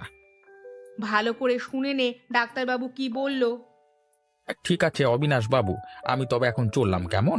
একান্তই যদি দরকার পড়ে তখন আমাকে একবার খবর দেবেন, আমি চলে আসবো। হ্যাঁ ঠিক আছে ডাক্তারবাবু, আপনাকে অসংখ্য ধন্যবাদ।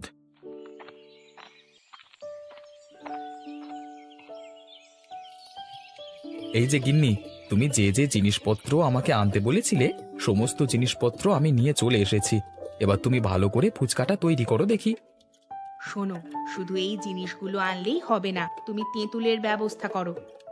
এখন তেঁতুল আমি কোথায় পাই বলো দেখি? কার কাছে তেঁতুল পাবো?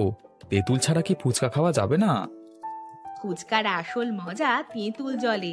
তেঁতুল জল ছাড়া ফুচকা ভালো লাগে না। তাহলে একটা কাজ করা যায়, আমাদের স্টেশন বাজারে ওখানে একটা বড় তেঁতুল গাছ আছে, একটু বেরিয়ে গিয়ে সেখান থেকে কয়েকটা তেঁতুল পেড়ে নিয়ে আসা যায়। তুমি তাহলে সেটাই করো, কয়েকটা তেঁতুল পেড়ে নিয়ে চলে এসো। আচ্ছা গিন্নি, আর কিছু লাগবে নাকি?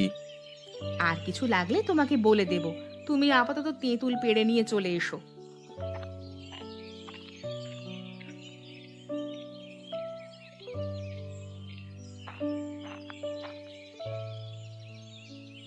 যাক বাবা, অনেকক্ষণ ধরে এই ছদ্মবেশগুলো পড়ে আছি, এবার চুলকুচ্ছে তো। রে, এখনই ছদ্মবেশটা খুলে এই তেঁতুল গাছের নিচে একটু শুয়ে পড়া যাক, তারপর না হয়। কিন্তু এখানে কেউ চলে আসবে না তো? আমাকে যদি কেউ দেখে ফেলে? না না, এখানে এই সময়টা বিশেষ কেউ আসে না। আমি চুপচাপ যদি ঘুমিয়ে পড়ি তাহলে কিছু হবে না।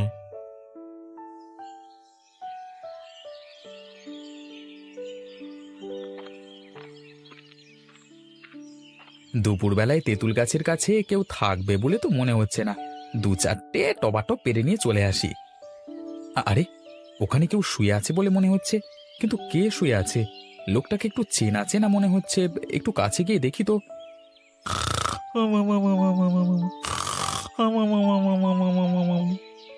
আরে আরে, এই যে অচিন্ত, এই বেটা এখানে শুয়ে আছে কেন? আর আশেপাশে ওগুলো কি? দাড়ি চুল মনে হচ্ছে।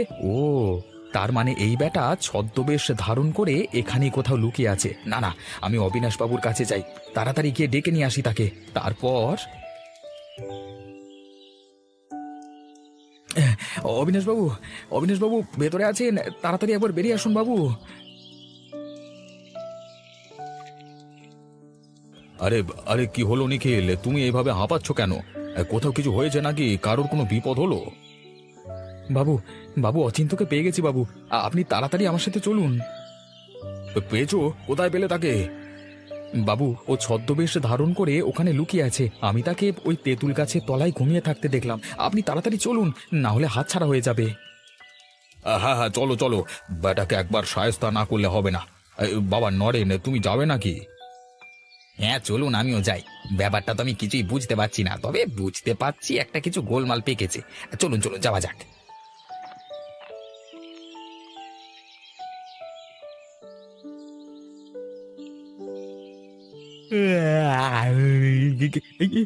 কি আপনারা কে প্রভু? ভালো করে চেয়ে দেখ উল্লুক। আরে বাবু বাবু, আপনি আপনি এখানে কি করছেন? তুই কি ভেবেছিস জাল ওষুধ বিক্রি করে তুই এখান থেকে পার পেয়ে যাবি? বাবু বাবু, আমার ভুল হয়ে গেছে বাবু, আমাকে এবারের মতো ক্ষমা করে দিন।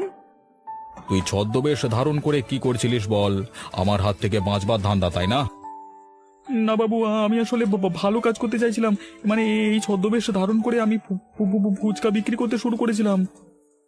আরে তাই তো, লোকটাকে চেনা চেনা লাগছে তো। এতক্ষণে মনে পড়েছে, এই তো ওখানে ফুচকা বিক্রি করছিল, সেই ফুচকাই তো নীলিমা খেয়েছিল। হ্যাঁ হ্যাঁ, দাদাবাবু ঠিকই বলেছে, না আমি ভালো কাজই করবার চেষ্টা করছিলাম। তবে রে বেটা, তোর ফুচকাতেও ভেজাল ছিল। আমার মেয়ে ফুচকাকে আজকে পেটে যন্ত্রণায় ভুগছে সারাদিন। এই নিখিল, ওর ঘাড় ধরে উঠিয়ে দাঁড় করা তো।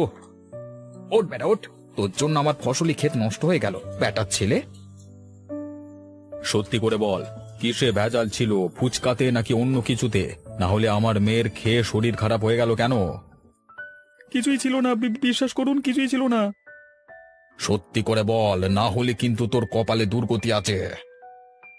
বাবু, তেঁতুল জলটা কালকেকার পুরনো ছিল, সেটাও আর ফেলিনি, আজকেও দিয়ে দিয়েছি। এবারের মতো ক্ষমা করে দিন, আর কোনোদিন এরকম করব না। বোঝো কাণ্ড, শীতে শ্বশুর বাড়িতে বেড়াতে এলাম, এসেই আমার গিন্নি ভেজাল তেঁতুল জলের সাথে ফুচকা খেয়ে একেবারে শরীর খারাপে পড়ে গেল। এইটা মেনে নেওয়া যায় না।